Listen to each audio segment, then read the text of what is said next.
When Mafia boss Adrian Voss's phone rang 12 times that rainy night, he silenced every call to focus on his mistress, unaware that each rejected ring was his pregnant wife's dying plea for help. By the time he finally answered, Elena had already lost everything: their unborn child, her faith in their marriage, and the love that once made her believe a monster could change. This is the story of a man who controlled an empire but couldn't save the one person who mattered. Hit that like button and drop a comment with your city so I can see how far this story reaches across the world. Man. The rain hammered against the shattered windshield like 1,000 accusations, each drop mixing with the blood that spread slowly across Elena Hart's white cashmere sweater. Her hands trembled as she reached for her phone again, fingers slick with crimson, struggling to grip the device that had become her only lifeline. The airbag hung deflated before her like a collapsed lung, and somewhere in the crumpled dashboard, the hazard lights blinked in rhythm with her racing heart. She pressed Adrian's name. The call connected. 1 ring, 2 rings. "Please," she whispered, her voice barely audible over the rain.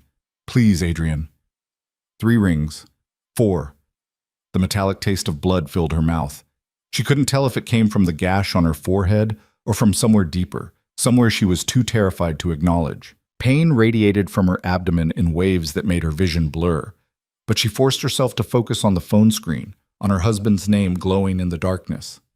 5 rings. 6. Then silence. Call rejected. Elena's breath caught in her throat. She stared at the screen in disbelief, watching the call log update. Missed call number 12. Her fingers moved automatically, pressing his name again, because what else could she do? She was pinned behind the wheel of her Mercedes, somewhere on Riverside Drive where the streetlights had gone dark. And the only person she had in this city, in this world, was the man who kept sending her to voicemail. The phone rang once before cutting to his voicemail greeting. His voice, smooth and controlled, the voice that had once promised to protect her from everything. "You've reached Adrian Voss. Leave a message." "Adrian, please." Her words came out broken, desperate. "There's been an accident. I'm hurt. The baby—" She stopped, pressing her free hand against her stomach, feeling the warmth of blood seeping through her sweater. "Please call me back. Please, I need you." She ended the message and immediately called again. Across the city, in the penthouse suite of the Meridian Hotel, Adrian Voss silenced his phone without looking at the screen and returned his attention to the woman in his arms. 6 hours earlier, Elena had stood in the marble bathroom of the Voss mansion, staring at 3 positive pregnancy tests lined up on the counter like evidence in a trial. Her hands shook as she picked up the first one, then the second, then the third, as if checking them again might change the result or make it feel more real. 7 weeks pregnant. She pressed her palm flat against her still flat stomach, trying to imagine the life growing inside her. A baby. Their baby. After 3 years of marriage that had slowly frozen into polite distance, after countless nights sleeping in separate wings of their sprawling estate, after watching her husband drift further and further into his dark empire of violence and secrets, maybe this would be the thing that brought him back to her.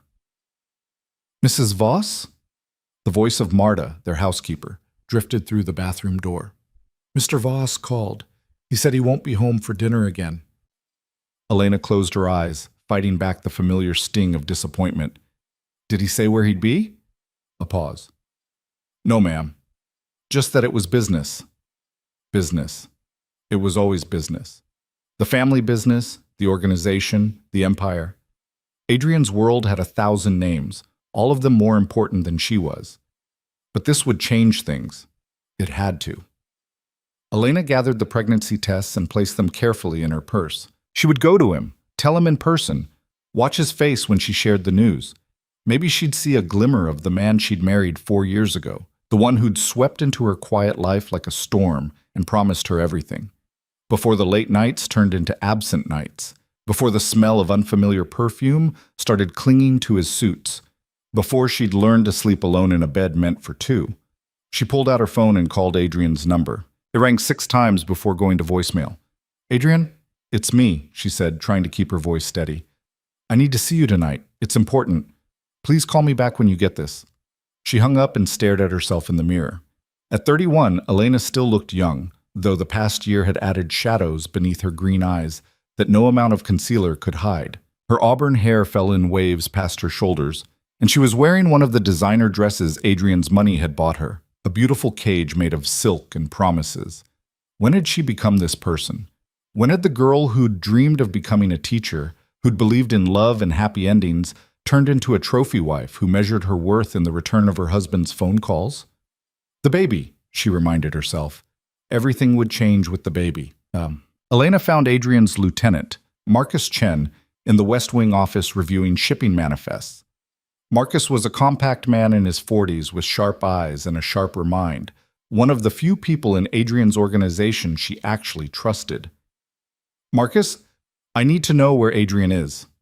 He looked up from his laptop, his expression carefully neutral.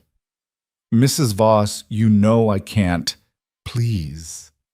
She stepped closer, lowering her voice. It's not about the business. It's personal. It's important. Something flickered across Marcus's face. Sympathy, maybe, or pity. Both made her stomach turn. He's at the Meridian, penthouse suite. But Mrs. Voss, I really don't think... Thank you, Marcus. She turned before he could finish, before he could say whatever warning was forming on his lips. She didn't want to hear it, didn't want to acknowledge what everyone in the organization seemed to know, what she'd been pretending not to notice for months. The drive to the Meridian should have taken 20 minutes. Elena made it in 15, her hands gripping the steering wheel as rain began to pepper the windshield. November in the city was always gray, always cold, but tonight felt particularly bitter. She parked in the underground garage and took the private elevator to the penthouse level, an elevator Adrian had given her the code to back when he'd still wanted her to find him. The hallway was silent, carpeted in plush burgundy that absorbed the sound of her footsteps. She stood outside the suite door, her hand raised to knock, when she heard it. Laughter. A woman's laughter, light and musical, followed by Adrian's low rumble of amusement. Elena's hand froze in midair. You're terrible, the woman said, her voice playful, intimate. Absolutely terrible. You love it.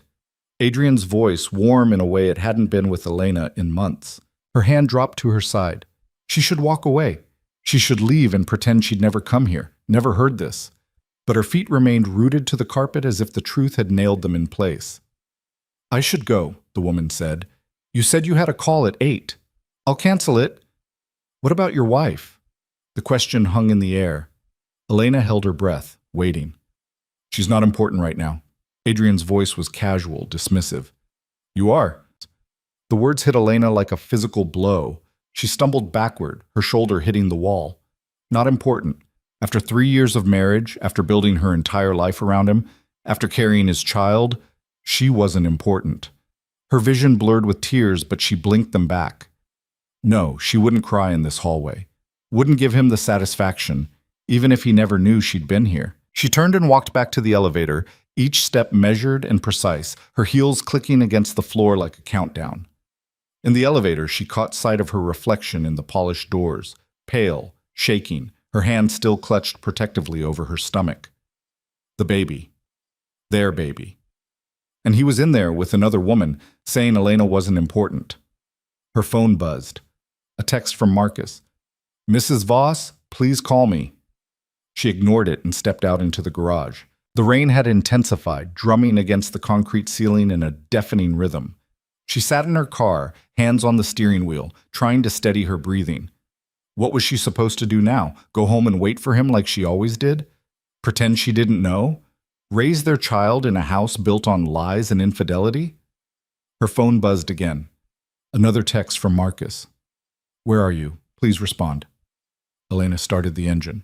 She needed to think, needed air, needed anything but the suffocating weight of this garage, this hotel, this marriage. She pulled out onto the street, windshield wipers fighting against the downpour, and turned toward Riverside Drive. The route home wound along the river, past the docks where Adrian's legitimate shipping business operated, past the warehouses where she suspected far less legitimate activities took place. She'd learned not to ask questions about that part of his life. Adrian liked his world separate, the violent empire he ruled and the pristine home where his wife waited. Well, she was done waiting. Her phone rang. Adrian's name lit up the screen.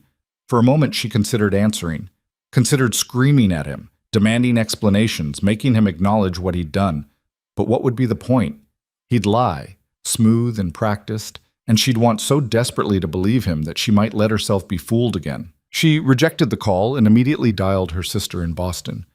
"Elena, what's wrong?" Sarah's voice cut through the rain noise, sharp with concern. "I need to leave him."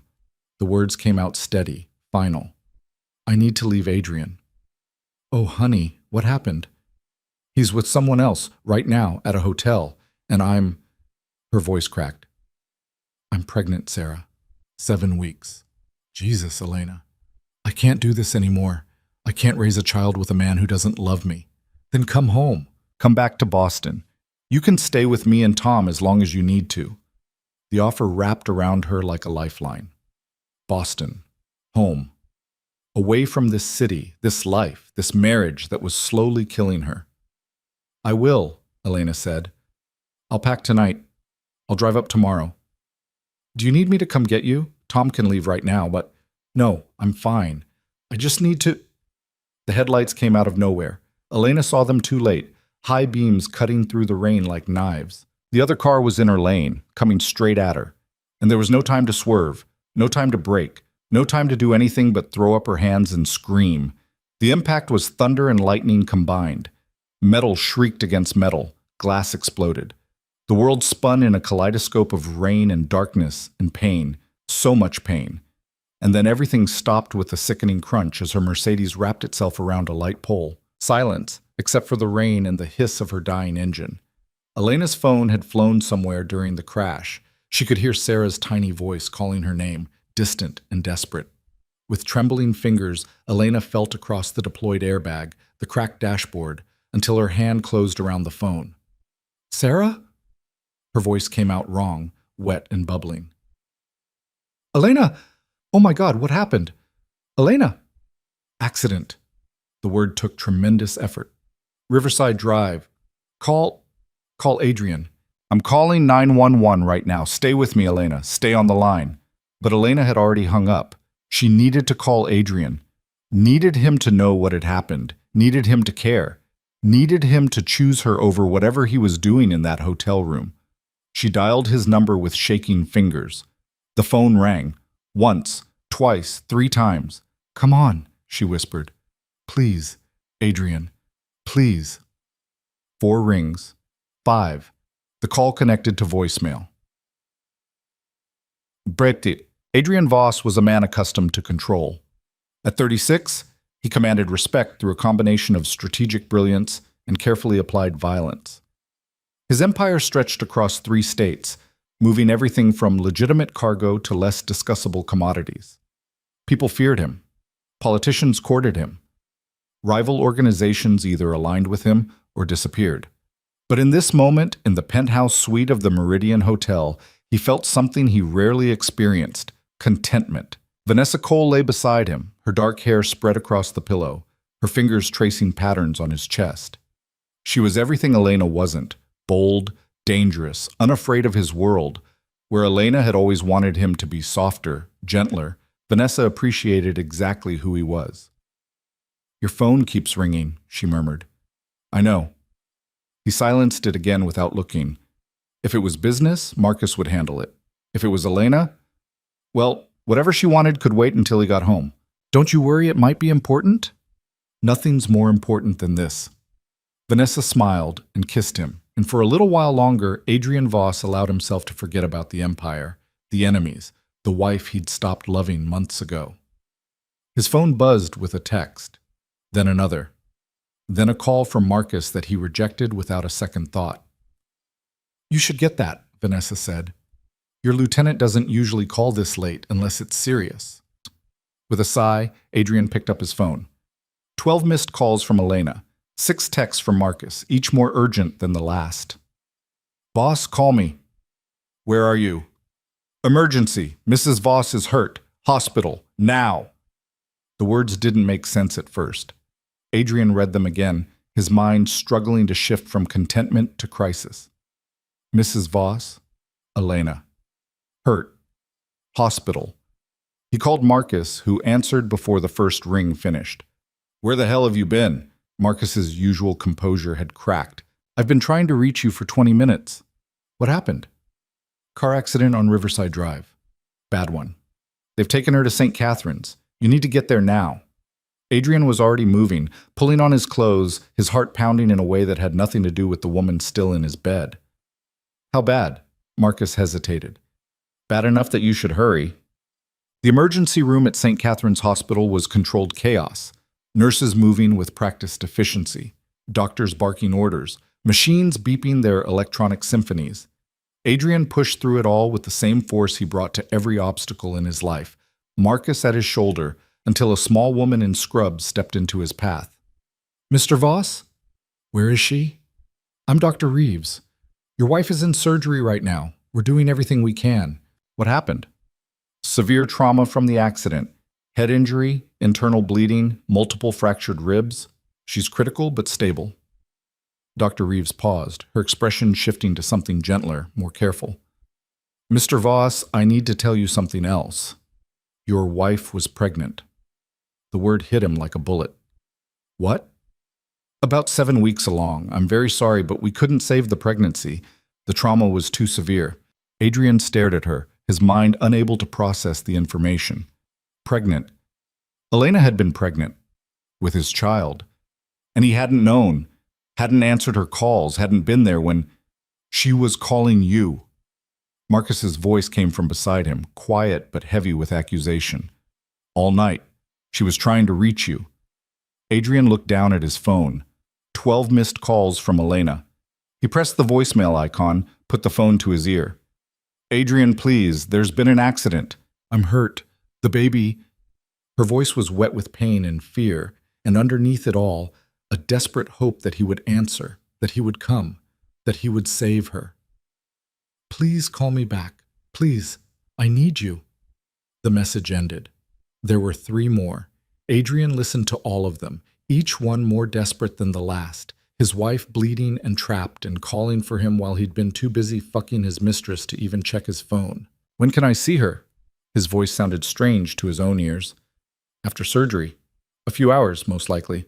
There's a waiting room on the 3rd floor. Adrian nodded and walked toward the elevators, Marcus following in silence. They rode up without speaking, found the waiting room, and Adrian sat in a plastic chair that was too small for his frame and stared at his hands. These hands had built an empire, had signed deals worth millions, had broken men who'd crossed him, but they hadn't answered a phone call from his dying wife. I should have told you. Marcus sat down beside him. When she asked where you were, I should have told her not to go there. You knew? About Vanessa? Everyone knows, boss. No one wanted to be the one to tell you it was a mistake. And now my wife is in surgery because I was too busy with that mistake to answer her calls. Marcus said nothing, which was answer enough. Adrian's phone buzzed. A text from Vanessa. Is everything okay? He deleted it without responding and turned off his phone entirely. The hours crawled by. Marcus brought coffee that Adrian didn't drink.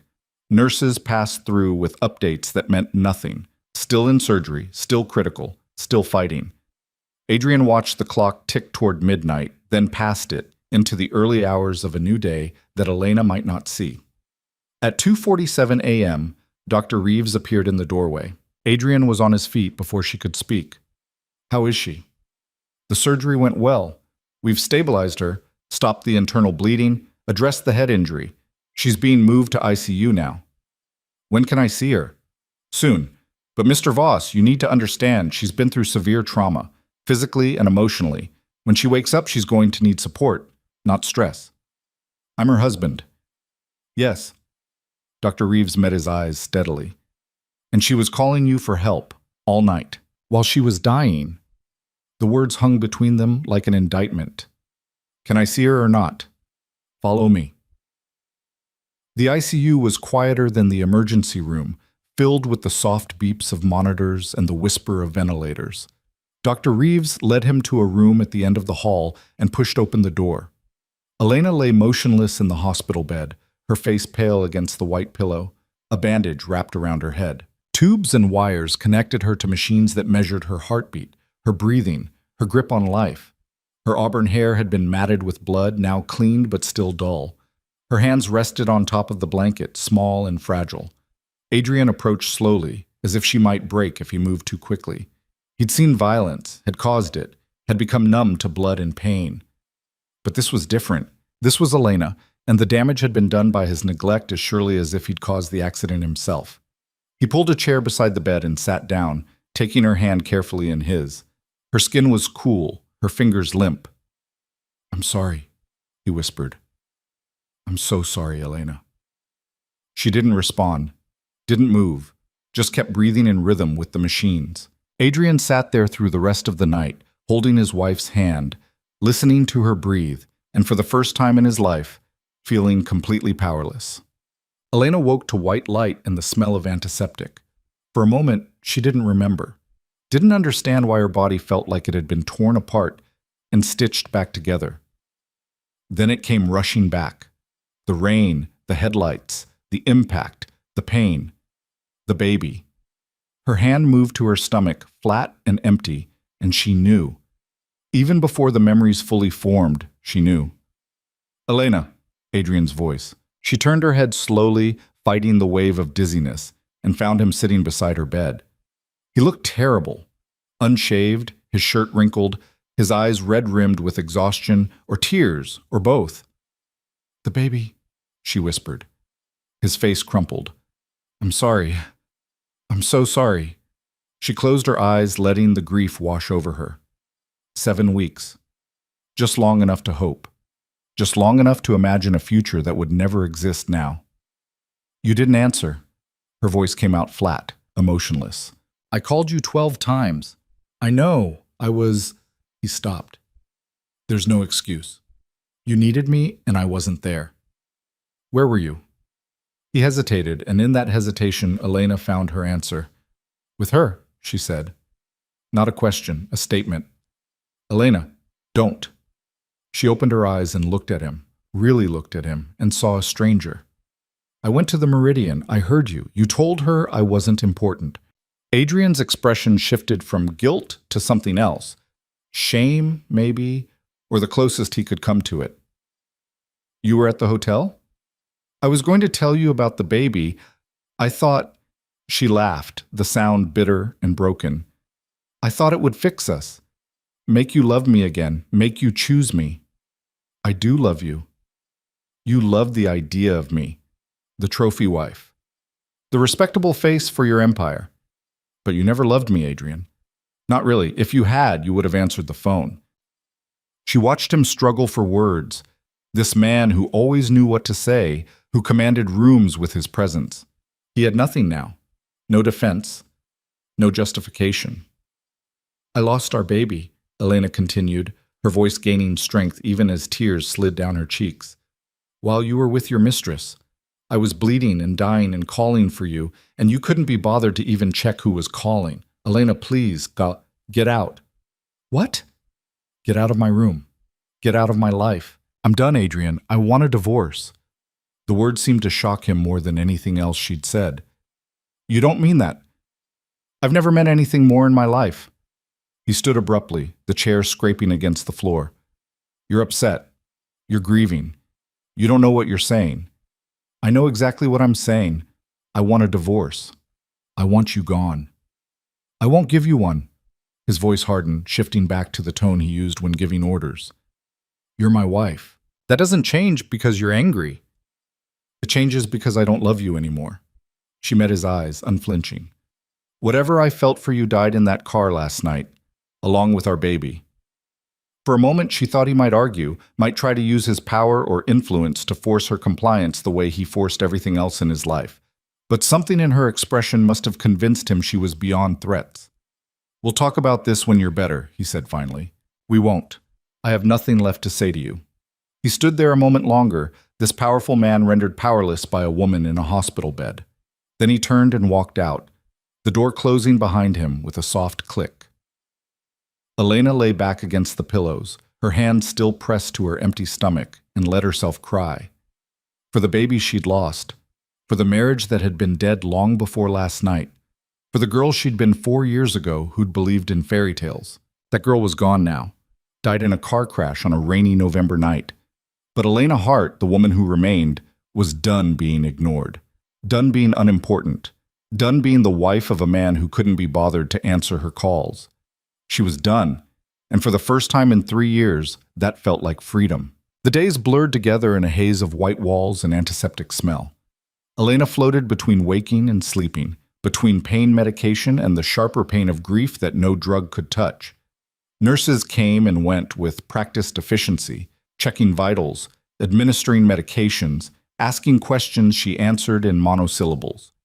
Dr. Reeves visited twice daily, monitoring her recovery with careful eyes that saw more than just physical wounds. "Your body is healing well," the doctor said on the third morning, reviewing Elena's chart.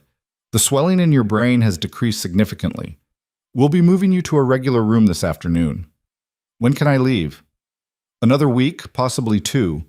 We want to make sure there are no complications from the head injury." Dr. Reeves paused, lowering the chart. "Mrs. Voss, have you considered speaking with our grief counselor? Losing a pregnancy is traumatic, especially under these circumstances." Elena stared at the ceiling tiles, counting the small perforations in the acoustic panels. 64 in the one directly above her bed. "I don't need a counselor. Sometimes it helps to talk to someone neutral, someone who isn't involved in your life." "My life?" Elena's laugh was brittle. "You mean my marriage?" "I mean whatever you need to talk about." "Doctor." Reeves set down the chart and sat in the chair Adrian had occupied for hours that first night, before Elena had banished him. "You've been through multiple traumas, the accident, the pregnancy loss. And I suspect there are other wounds that predate both." "He's been here, hasn't he? Telling you things?" "Mr. Voss has called several times asking about your condition. I've told him what HIPAA allows me to tell him, which is very little without your consent." The doctor's expression softened. "But I don't need him to tell me that you're carrying more than physical injuries." Elena closed her eyes.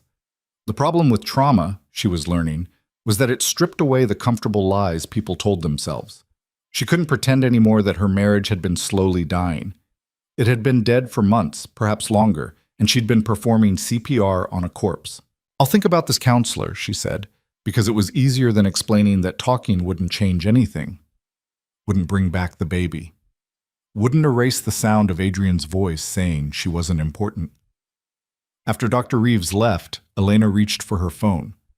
She'd been avoiding it, dreading the messages and calls that would inevitably be there. But isolation had its limits, and she needed to know what was happening in the world beyond this hospital room. 43 missed calls, most from Adrian, several from Marcus, a handful from Sarah, her sister, whose worried voicemails Elena had already returned, and one from a number she didn't recognize. She ignored Adrian's calls and opened her text messages instead. Marcus had sent a message 2 days ago. "Mrs. Voss, I'm deeply sorry for everything. If you need anything, please let me know." Sarah's messages were a mixture of love and fury. "I'm driving down. Don't try to stop me." Followed by, "Tom says I should give you space, but screw that. You're my sister." And finally, "I'm at the Marriott downtown. Call me when you're ready. I love you." Elena smiled despite everything. Sarah had always been her anchor, the one constant in a life that had been turned upside down when she'd married Adrian. She typed out a quick response. "I'm okay. Come visit tomorrow?" The reply came within seconds. "I'll be there at 9 a.m. sharp. Love you, sis." Elena set down the phone and stared at her wedding ring, a 3-carat diamond that had once represented a promise.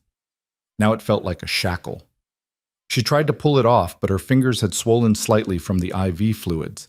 The ring wouldn't budge. A knock at the door interrupted her struggle. She looked up, expecting a nurse, and found Marcus Chen instead.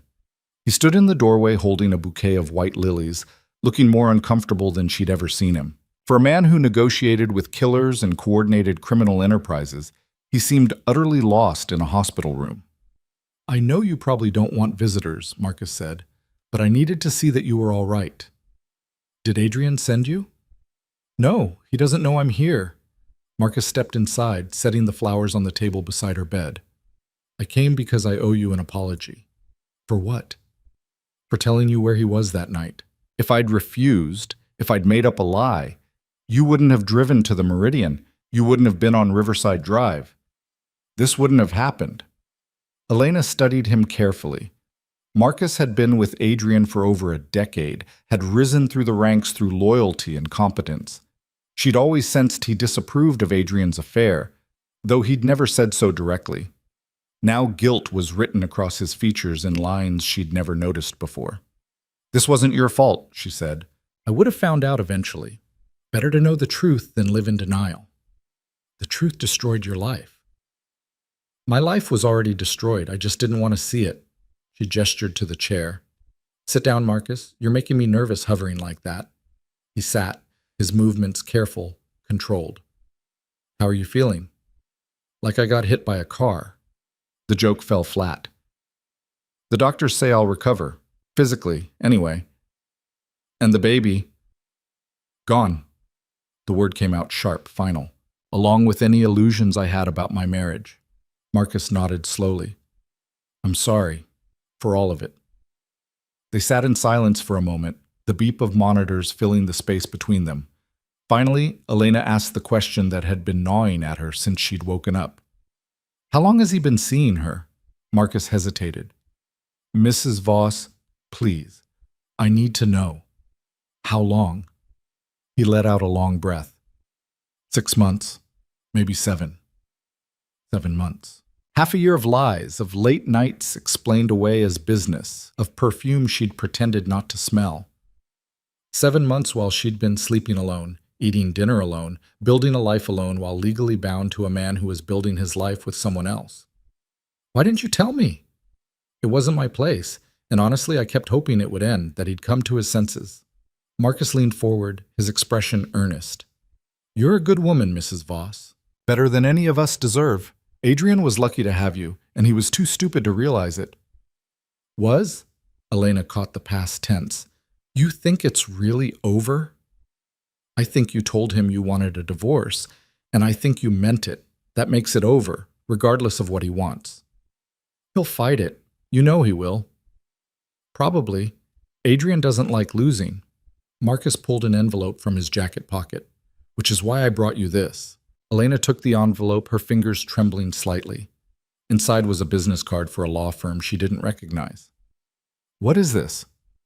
"Rebecca Lawson, best divorce attorney in the state. Discreet, ruthless, expensive. She's represented several people against the organization over the years. She knows how men like Adrian operate, and she knows how to beat them." "I can't afford someone like this." "The retainer's already paid. $10,000 into her trust account as of this morning. It's not from Adrian's money," he added quickly, seeing her expression. "It's mine. Consider it a wedding gift I should have given you 3 years ago, an escape route." Elena stared at the card, her vision blurring with tears. "Marcus, I can't accept this." "You can and you will. You're going to need serious legal protection, Mrs. Voss. Adrian won't make this easy, and you'll need someone in your corner who isn't afraid of him." He stood, straightening his jacket. "Call Rebecca. Tell her I sent you. She's expecting to hear from you." "Why are you doing this?" Marcus was quiet for a long moment, his expression distant. "I had a sister once. She married a man like Adrian, a man who thought his power made him untouchable, who treated her like property instead of a person. She tried to leave him 3 times. The 4th time, she didn't survive the attempt." Elena's breath caught. "Marcus, you remind me of her. Same quiet strength, same hope that love could change a violent man." He met her eyes. "But you're smarter than she was. You're getting out before it's too late. I'm going to make sure you have every advantage I can give you." He walked to the door, then paused. "One more thing. The accident wasn't an accident." The words hit Elena like ice water. "What?" "The other driver. We found the car abandoned 3 blocks from the crash site. Stolen plates, wiped clean. Professional job." "Someone tried to kill me?" "Someone tried to send Adrian a message. You were just the convenient target." Marcus's expression hardened. There's a power struggle happening in the organization. Some people think Adrian's getting soft, distracted. They wanted to remind him what's at stake. Elena pressed her hand to her chest, feeling her heart race beneath her palm. "You're saying I was hit deliberately? That someone in Adrian's organization tried to murder me?" "I'm saying the timing was too perfect to be coincidence. And I'm saying you need to be very careful, because if they tried once and failed, they might try again." "Does Adrian know?" He suspects. He's been quietly investigating, but he can't move too openly without showing weakness. That's the problem with empires built on fear. Any crack in the foundation can bring the whole thing down. Marcus opened the door. Stay safe, Mrs. Voss, and call Rebecca Lawson. He left before she could respond, the door clicking shut behind him. Elena sat frozen in her hospital bed, her mind racing. Someone had tried to kill her.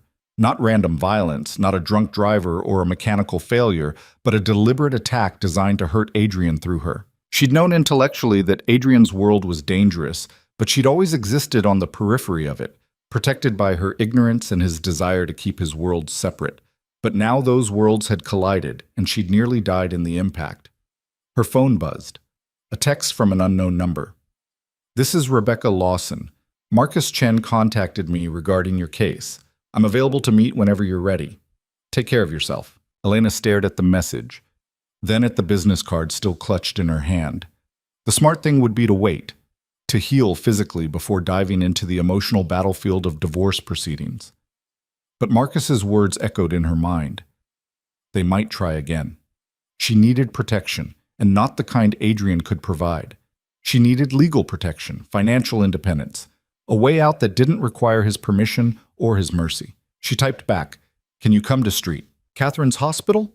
I'm not being released for another week." The response came immediately. "I'll be there tomorrow at 2 p.m. Elena set down the phone and looked at her wedding ring again. This time, she worked it slowly over her swollen knuckle, twisting and pulling until finally it slid free. The skin beneath was pale, marked by a band of white where the sun had never touched.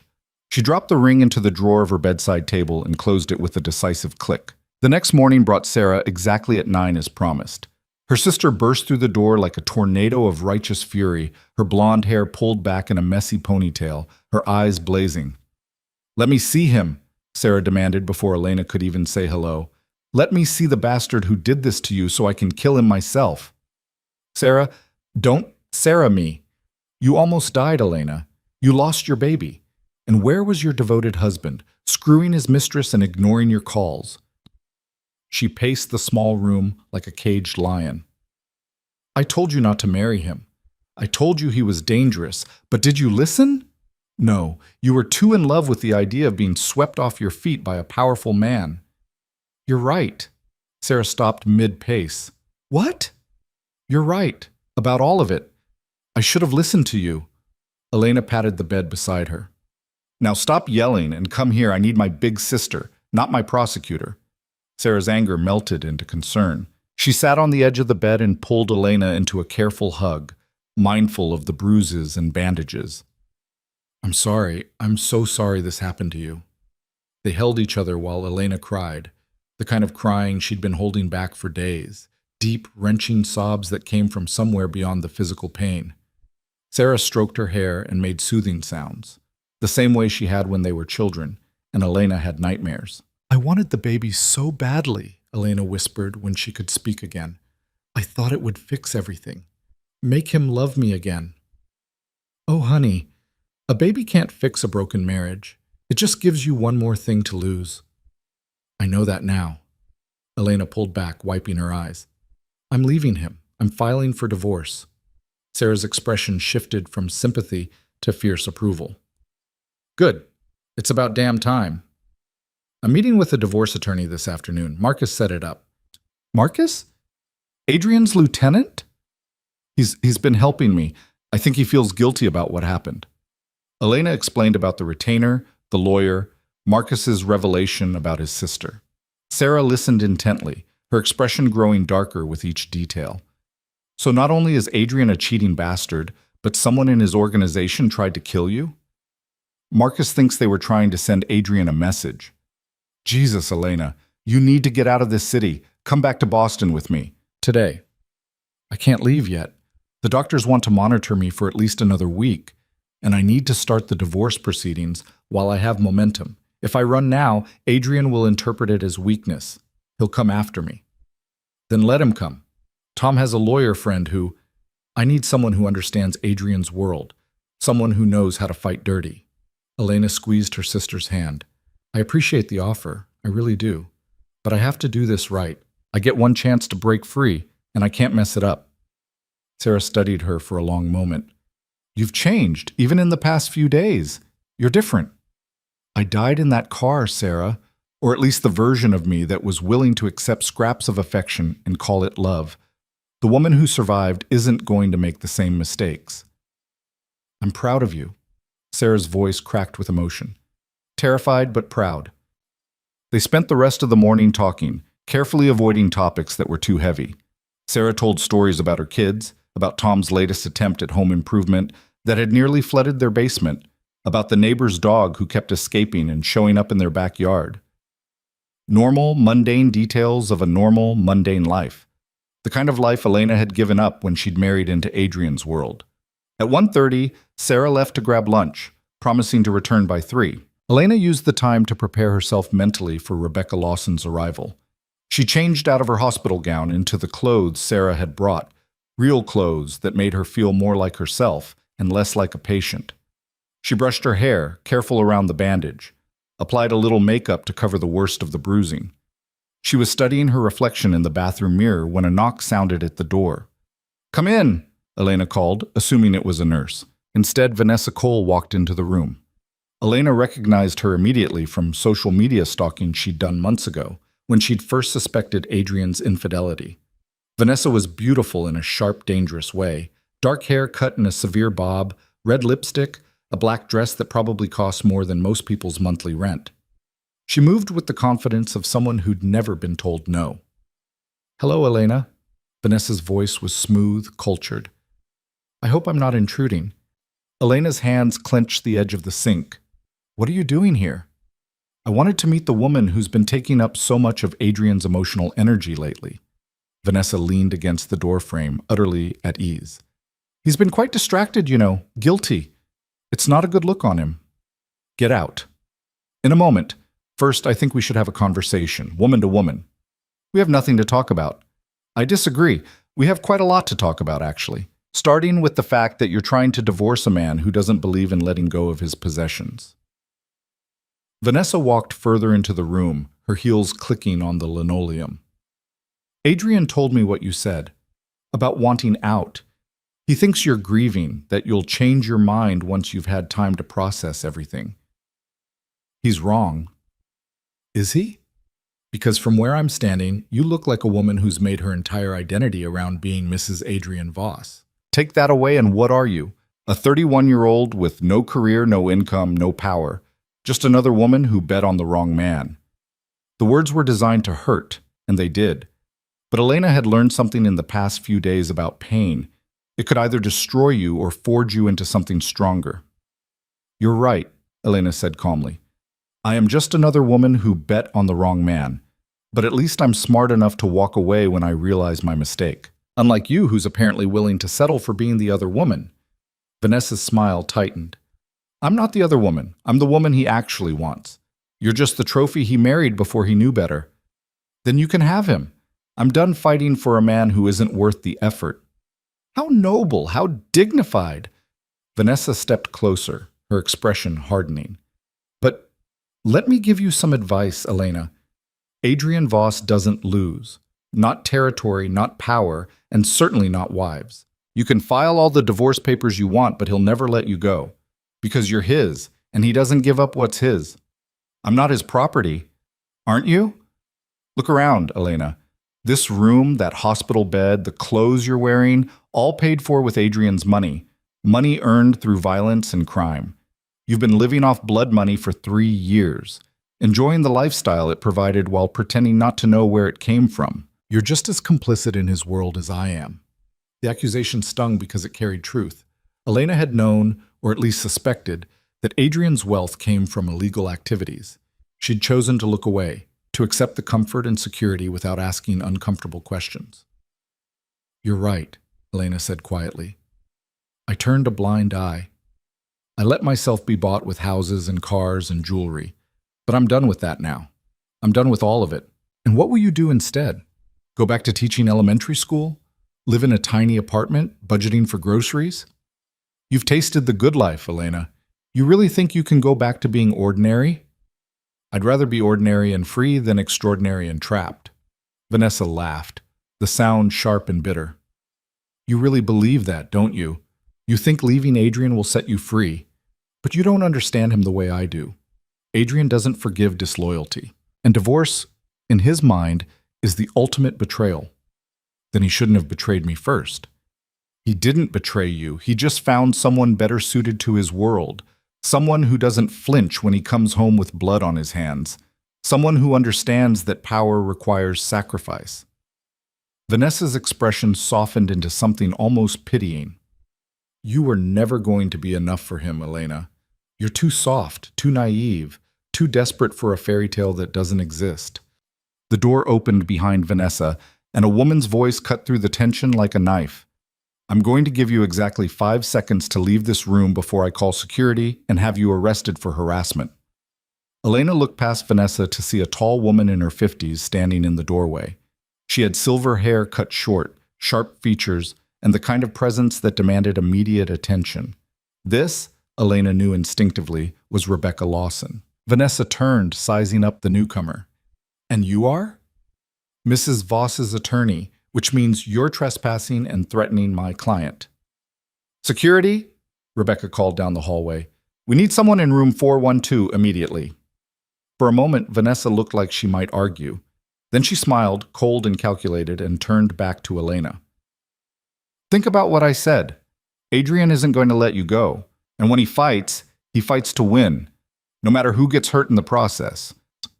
She walked out, brushing past Rebecca with deliberate rudeness.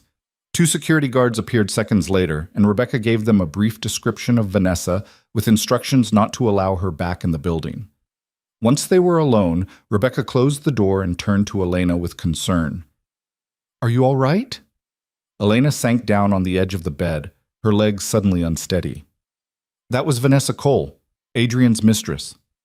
I gathered. Charming woman. Rebecca's voice dripped sarcasm. What did she want? To warn me, I think, or threaten me, maybe both. Did she physically harm you or make explicit threats? No, she just told me Adrian won't agree to the divorce, that he doesn't let go of what's his. Rebecca sat down in the chair across from the bed, crossing her legs with practiced elegance. Mr. Voss can refuse to agree all he wants. This is a no-fault divorce state. You don't need his permission to end the marriage. She pulled a leather portfolio from her bag. But before we get into specifics, I need to ask you something important. Are you absolutely certain you want to proceed with this? Yes? No hesitation? No part of you hoping he'll change, apologize, make things right? Elena thought about the question carefully. A week ago, even 2 days ago, she might have wavered, might have clung to the hope that the man she'd married was still somewhere inside the stranger who'd ignored her calls. But Vanessa's visit had crystallized something for her. I'm certain, she said firmly. I want out. Good, because once we start this process, there's no going back. Adrian Voss is going to make this as difficult and painful as possible. He'll use every resource at his disposal to maintain control over you. We need to be prepared for that. Marcus said someone tried to kill me, that the accident wasn't an accident. Rebecca's expression didn't change, but something flickered in her eyes. Recognition, maybe, or grim confirmation. I've heard rumors to that effect. Do you have proof? Only what Marcus told me. The other car was stolen, wiped clean, professional job. That complicates things. If Adrian's enemies are targeting you to get to him, leaving him might actually make you more vulnerable, not less. So what do I do? We proceed carefully. File the paperwork, but keep it quiet initially. No public announcements, no social media posts. We don't want to advertise your intentions until we have proper security measures in place. Rebecca opened her portfolio. I'm going to need complete financial disclosure from you. Bank accounts, assets, anything in your name or jointly held. We also need to discuss what you want from this divorce. I just want my freedom. Freedom isn't free, Mrs. Voss, especially not from a man like Adrian. You're entitled to a significant settlement, half of all marital assets acquired during the marriage. Given your husband's wealth, we're talking about millions of dollars. The number should have excited her. Instead, it felt like a weight. I don't want his blood money. It's your money too. You were married to him. You're entitled to it. Rebecca leaned forward. I understand the moral qualms, but you need to think practically. You have no income, no career to return to after 3 years out of the workforce. You'll need resources to rebuild your life. What if I don't want anything? What if I just want to walk away? Then Adrian wins. He keeps everything while you leave with nothing, which is exactly what men like him hope for. They want you to feel too guilty or too proud to claim what's rightfully yours. Rebecca's voice gentled. I've represented dozens of women leaving powerful men. The ones who walk away with nothing always regret it. Not because of the money itself, but because they realized too late that they traded years of their life for a man who gave them nothing in return. Elena thought about the 3 years she'd spent as Adrian's wife. The dinners eaten alone, the nights sleeping in an empty bed, the slow erosion of herself as she'd tried to become whatever he wanted. Didn't she deserve something for that sacrifice? Okay, she said finally. Tell me what you need. They spent the next hour going through details. Rebecca took notes in precise handwriting, asking questions Elena had never considered. Had Adrian ever been physically violent? No. Verbally abusive? Sometimes, though Elena had always justified it as stress from work. Had she signed any prenuptial agreements? Yes, but she'd been so in love, so certain the marriage would last forever, that she'd barely read it. I'll need a copy of that prenup, Rebecca said. Depending on what's in it, we may be able to challenge its validity. Prenups signed under duress or without proper legal representation can be overturned. I had a lawyer. Adrian insisted on it. A lawyer he chose or one you chose independently? Elena hesitated. He recommended someone. Said they were the best. Rebecca made a note. We'll look into that. If there was any conflict of interest or if you weren't properly advised of your rights, we have grounds to challenge. By the time Sarah returned at 3, Rebecca had compiled a comprehensive file and outlined their strategy. She stood to leave, shaking Elena's hand with surprising warmth. You're doing the right thing, Rebecca said. It won't be easy, but nothing worthwhile ever is. I'll file the initial paperwork by the end of the week. In the meantime, don't speak to Adrian about the divorce. Don't let him convince you to reconcile. And absolutely don't meet with him alone. All communication goes through me from now on. What if he shows up here? Call security. Call me. Call the police if necessary. You're under no obligation to speak to him. She paused at the door. And Mrs. Voss? That woman who came to threaten you earlier? Document everything she said. If she contacts you again, let me know immediately. Harassment from a spouse's paramour can be very useful in divorce proceedings. After Rebecca left, Sarah exploded with questions. Elena answered them as best she could, exhaustion creeping through her body. The conversation with Vanessa, followed by the intense session with Rebecca, had drained her completely. You need to rest, Sarah said, seeing Elena's pale face. I'm going to head out. Let you sleep. Don't go, not yet. Elena caught her sister's hand. I don't want to be alone right now. Sarah's expression softened. I'm not going anywhere. I'll sit right here while you sleep. And if Adrian or his psychotic mistress shows up, I'll throw them out myself. Elena smiled, grateful beyond words. She settled back against the pillows, her body finally surrendering to the exhaustion she'd been fighting. As she drifted off, she heard Sarah's voice, soft and fierce. You're going to get through this, Elena. I promise you. You're going to get through this and come out stronger on the other side. Elena wanted to believe her, wanted to trust that there was life after Adrian, freedom after years of living in his shadow. But as sleep pulled her under, Vanessa's words echoed in her mind. Adrian doesn't lose, and when he fights to win, no matter who gets hurt in the process. The nightmares started on the 4th night. Elena would wake gasping, her heart hammering against her ribs, the phantom sensation of impact still rattling through her bones. In her dreams, the headlights came at her again and again, but each time she looked up to see the driver, it was a different face. Sometimes Adrian, sometimes Vanessa, sometimes a stranger with empty eyes who smiled as the cars collided. Sarah had gone back to Boston after 3 days, promising to return the following weekend. Elena had insisted she go, had manufactured a brave face and assured her sister she was fine. But alone in the dark hospital room with only the beep of monitors for company, Elena felt anything but fine. She was reaching for her water glass when her phone lit up with an incoming call. Not Adrian this time, but Marcus. She answered immediately. Mrs. Voss, I'm sorry to call so late. It's fine. I wasn't sleeping anyway.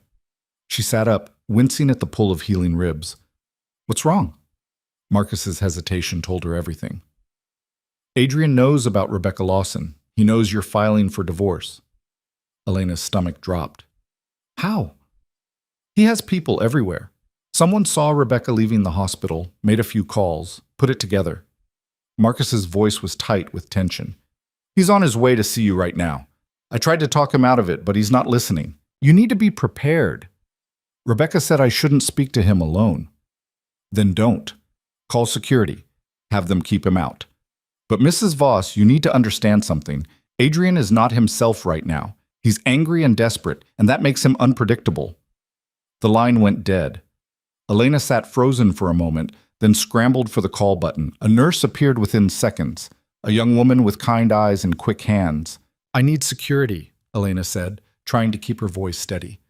My husband is coming here, and I don't want to see him. Please, I need someone at the door. The nurse's expression shifted to professional concern. I'll call them right now. Are you in danger? I don't know, maybe. I can't see him. Please. 2 security guards arrived within minutes, taking positions outside her door. The nurse stayed with Elena, checking vitals that had spiked with her anxiety, murmuring soothing words that barely penetrated the fear. Elena kept her eyes on the door, waiting, her hands twisted in the hospital blanket. Adrian arrived like a storm. Elena heard him before she saw him, his voice cutting through the quiet hallway, sharp with authority and barely controlled rage. One of the security guards tried to stop him, tried to explain that Mrs. Voss had requested no visitors, but Adrian's voice only grew louder. That's my wife in there. You have no right to keep me out. Sir, we have our orders. I don't care about your orders. Move aside or I'll move you myself. The nurse squeezed Elena's hand. Do you want me to call the police? Elena opened her mouth to say yes, but the words caught in her throat. Calling the police on Adrian Voss was complicated at best, dangerous at worst. Half the force was on his payroll. The other half knew better than to get involved in his personal affairs. Just keep him out, she whispered. The commotion outside escalated. Adrian's voice rose to a shout, and there was a scuffling sound, furniture scraping against linoleum. Then the door burst open and Adrian stood there, breathing hard, his shirt untucked and his hair disheveled. The security guards flanked him, looking uncertain whether to physically restrain a man who could have them fired with a phone call. Elena. He said her name like a prayer and a curse combined. We need to talk. Get out. Her voice shook but held firm. I don't want you here. I'm not leaving until we talk about this. He took a step into the room. The guards moved with him, but Adrian ignored them completely, his eyes locked on Elena. You're making a mistake. The only mistake I made was marrying you in the first place. The words hit him like a slap. Something flickered across his face, pain maybe, or the closest thing to it a man like Adrian could feel. He turned to the nurse and security guards. Leave us. Sir, Mrs. Voss requested I said leave us. Adrian's voice dropped to the dangerous quiet that made grown men step back. This is between me and my wife. Get out. The nurse looked at Elena, who nodded slowly. She didn't want witnesses for what was about to happen. Didn't want strangers seeing her marriage finally shatter into pieces. Once they were alone, Adrian closed the door and leaned against it. He looked terrible, not just disheveled, but hollowed out, like something had been carved from inside him. Dark circles shadowed his eyes. His jaw was rough with several days of stubble. His hands trembled slightly before he shoved them into his pockets. Rebecca Lawson, he said finally. You hired Rebecca Lawson. Marcus paid for her. I couldn't afford her on my own since I have no money of my own, just yours. Blood money, as Vanessa so helpfully pointed out. Adrian's jaw tightened at the mention of Vanessa's name. She came here? Yesterday, to warn me that you'd never let me go. To tell me I was too soft, too naive, too ordinary for your world. Elena met his eyes. She was right about one thing. I am too soft for your world, too soft to accept that my husband's empire is built on violence and fear, too soft to keep pretending I don't know where the money comes from. You never asked questions before. I never wanted to know the answers before, but almost dying tends to clarify things. She gestured to the bruises still mottling her skin, the bandage around her head. This is your world, Adrian. People getting hurt, people dying, and I'm done being part of it. He moved toward her and she flinched. The involuntary movement stopped him cold, his face contorting with something that looked almost like anguish. I would never hurt you, he said quietly. You already did. You hurt me every time you chose her over me, every time you ignored my calls, every time you came home smelling like her perfume and expected me to smile and pretend not to notice. Her voice cracked. You hurt me when you let our baby die because you were too busy fucking your mistress to answer your phone. Don't. The word came out strangled. Don't say that. Why not? It's the truth. I was dying, Adrian. Our child was dying. And you were with her. He turned away, his shoulders rigid with tension. When he spoke again, his voice was barely audible. I can't change what happened. I can't bring back our baby, but I can be better. We can fix this. There's nothing left to fix. The marriage is over. It's over when I say it's over. He spun back to face her, and there it was. The flash of control, the assertion of power that defined every aspect of his life. You're my wife. That means something. It means I'm the woman you promised to love and honor and protect. You broke every one of those promises. So you're just going to throw away 3 years because I made mistakes? They weren't mistakes, Adrian. Mistakes are accidental. You made choices. You chose her again and again. You chose your empire over our marriage. You chose everything except me. That's not true. Then tell me. Elena leaned forward, ignoring the pain that flared through her ribs. Tell me honestly. Do you love me? The question hung between them like a challenge. Adrian opened his mouth, closed it, opened it again. His silence was answer enough. That's what I thought. Elena settled back against the pillows, suddenly exhausted. You love the idea of me. The perfect wife who doesn't ask questions, who looks good at your charity events, who gives you respectability. But you don't love me. Maybe you never did. I married you. You married a trophy, and when you got bored with me sitting on your shelf, you found a new toy to play with. It's not like that with Vanessa. Then what is it like? He struggled for words, his composure cracking further. She understands my world. She doesn't flinch when things get dark. She accepts me as I am. And I don't? You want me to be something I'm not. Softer, gentler, more present. But this is who I am, Elena. This empire, this life, it's not something I can just walk away from. I never asked you to walk away from it. I just asked you to make room for me in it, to answer when I called, to come home sometimes, to act like our marriage mattered. She shook her head. I saw it, but I wasn't enough. I was never going to be enough. Adrian moved to the chair beside her bed and sank into it, his head in his hands. What do you want me to say? I want you to let me go. I can't. You can. You just won't. Because Adrian Voss doesn't lose, right? That's what Vanessa said. You don't lose territory or power or wives. This isn't about winning or losing. Then what is it about? He looked up, and for the first time since she'd known him, Elena saw genuine fear in his eyes. I don't know how to be without you. You're the only good thing in my life, the only clean thing. If I lose you, there's nothing left but the darkness. The confession should have touched her, should have softened the hard edges of her resolve, but all Elena felt was tired. I can't be your redemption, Adrian. I can't be the light that keeps your darkness at bay. That's too much weight for one person to carry. You have to find that within yourself. And if I can't, then you'll drown. But you'll drown without dragging me down with you. He stood abruptly, the chair scraping against the floor. I won't sign the papers. I won't make this easy for you. I don't need your signature. Rebecca explained the laws.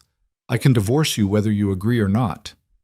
And I can make the process so expensive, so drawn out, so publicly humiliating that you'll wish you'd never started it. His voice had shifted back to the cold authority she recognized. I can freeze your accounts, tie up your assets, make it impossible for you to afford an apartment, let alone a lawyer. Then you'll prove everything I've said about you is true, that you're a controlling, manipulative man who sees his wife as property. I see you as mine. There's a difference. No, there isn't. And the fact that you can't see that proves we should never have gotten married in the first place. Adrian paced to the window, staring out at the city lights. I was with Vanessa the night of the accident because I was afraid. The admission was so unexpected that Elena didn't know how to respond. Afraid of what? She asked finally. Of you. Of us. Of the way you looked at me like I was worth saving. He turned back to face her. You were too good, Elena. Too pure. And I knew that eventually you'd see me for what I really am, and you'd leave. So I pushed you away first. I found someone who already knew what I was, who didn't expect me to be better. That's the most cowardly thing I've ever heard. I know. He laughed, the sound bitter. But it's the truth. I sabotaged us because I was too afraid to try to be the man you deserved. And now? Now I've lost you anyway, and I have no one to blame but myself. He moved toward the door, his movements heavy with defeat. I'll sign the papers, Elena. I'll give you whatever you want. The house, the money, all of it. I don't want your guilt money. Too bad. You're getting it anyway. Consider it payment for 3 years of your life I can never give back. He paused with his hand on the door handle. The accident wasn't random. Marcus told you that, didn't he? Elena nodded. It was Viktor Kozlov, one of my competitors. He wanted to send a message, remind me that nothing I have is safe, including you. Adrian's expression hardened. Especially you. Why are you telling me this? Because even though we're ending, I still need to know you're safe. Kozlov won't stop just because we're getting divorced.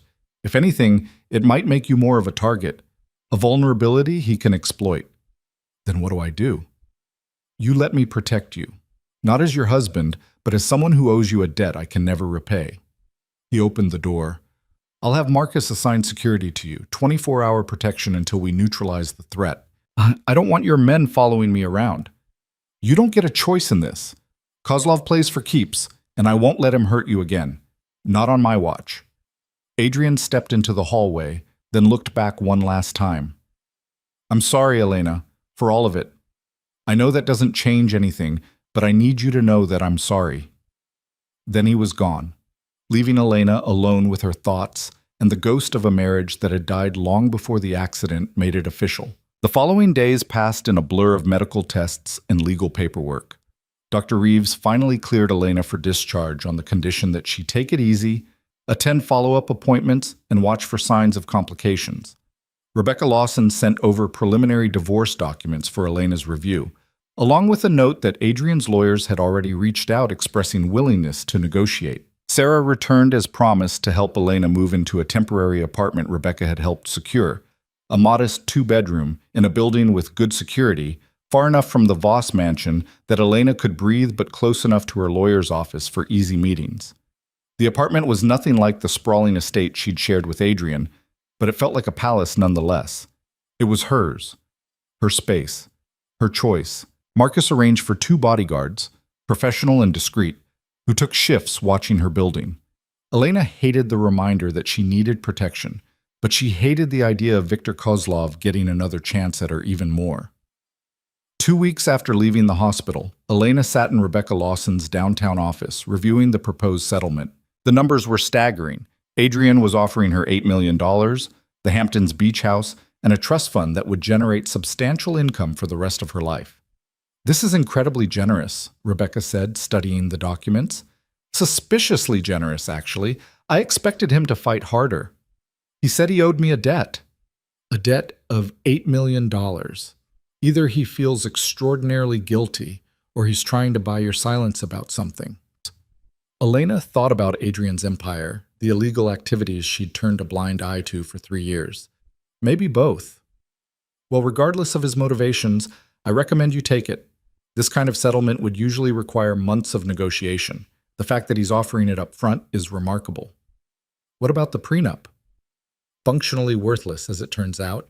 His lawyer had a conflict of interest. He was representing both Adrian and you, which is a clear violation. We could have challenged it easily. Adrian's attorneys seem to recognize that, which is probably why they're being so accommodating. Elena signed the papers with a hand that didn't shake, her signature sealing the end of Mrs. Adrian Voss and the beginning of simply Elena Hart again. That evening, she stood on the small balcony of her new apartment, looking out at the city that had been her home for 3 years but had never truly felt like it. Her phone buzzed with the message from an unknown number. The text contained only an address and a time. Riverside Warehouse.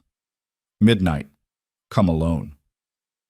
Elena's first instinct was to delete it, to call Marcus or the bodyguards or Rebecca. But something made her hesitate. She called Marcus instead. Mrs. Voss? He sounded surprised to hear from her. Is everything all right? I just got a strange text, an address, and a time. Riverside Warehouse. Marcus was silent for a long moment. Don't go. Why? What is it? It's where we're meeting with Kozlov to discuss terms. Terms for what? For ending the threat against you. Adrian's been negotiating with him, trying to find a peaceful resolution, but Kozlov is unpredictable. If he's inviting you, it's not for anything good.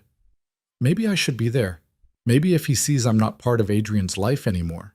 It doesn't matter to Kozlov whether you're married or divorced. You were used to hurt Adrian once, and that makes you a permanent target in his eyes. Please, Mrs. Voss, stay home. Let Adrian handle this.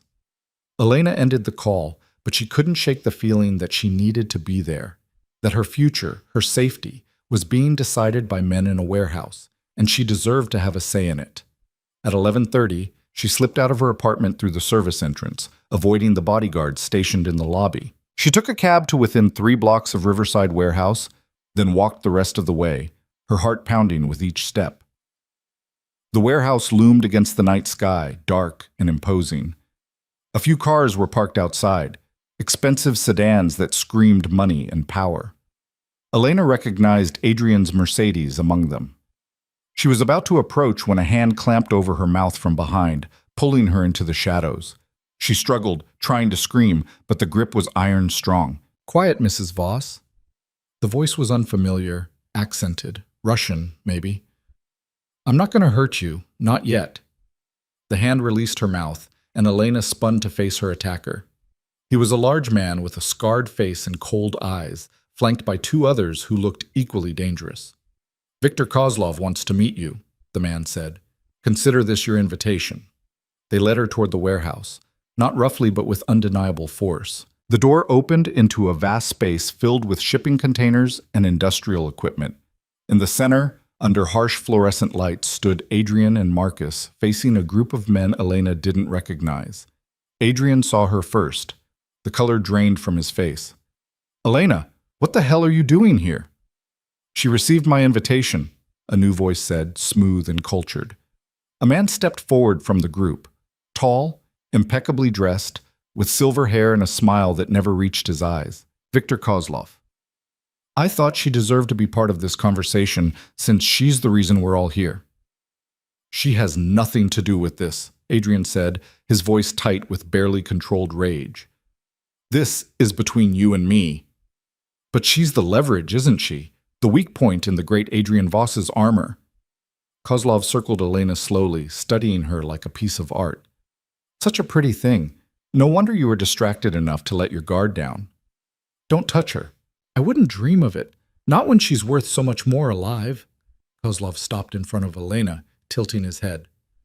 Do you know what your husband has offered me to guarantee your safety, Mrs. Voss? 30% of his East Coast operations. Quite the price for one woman. Elena looked at Adrian, saw the truth in his eyes.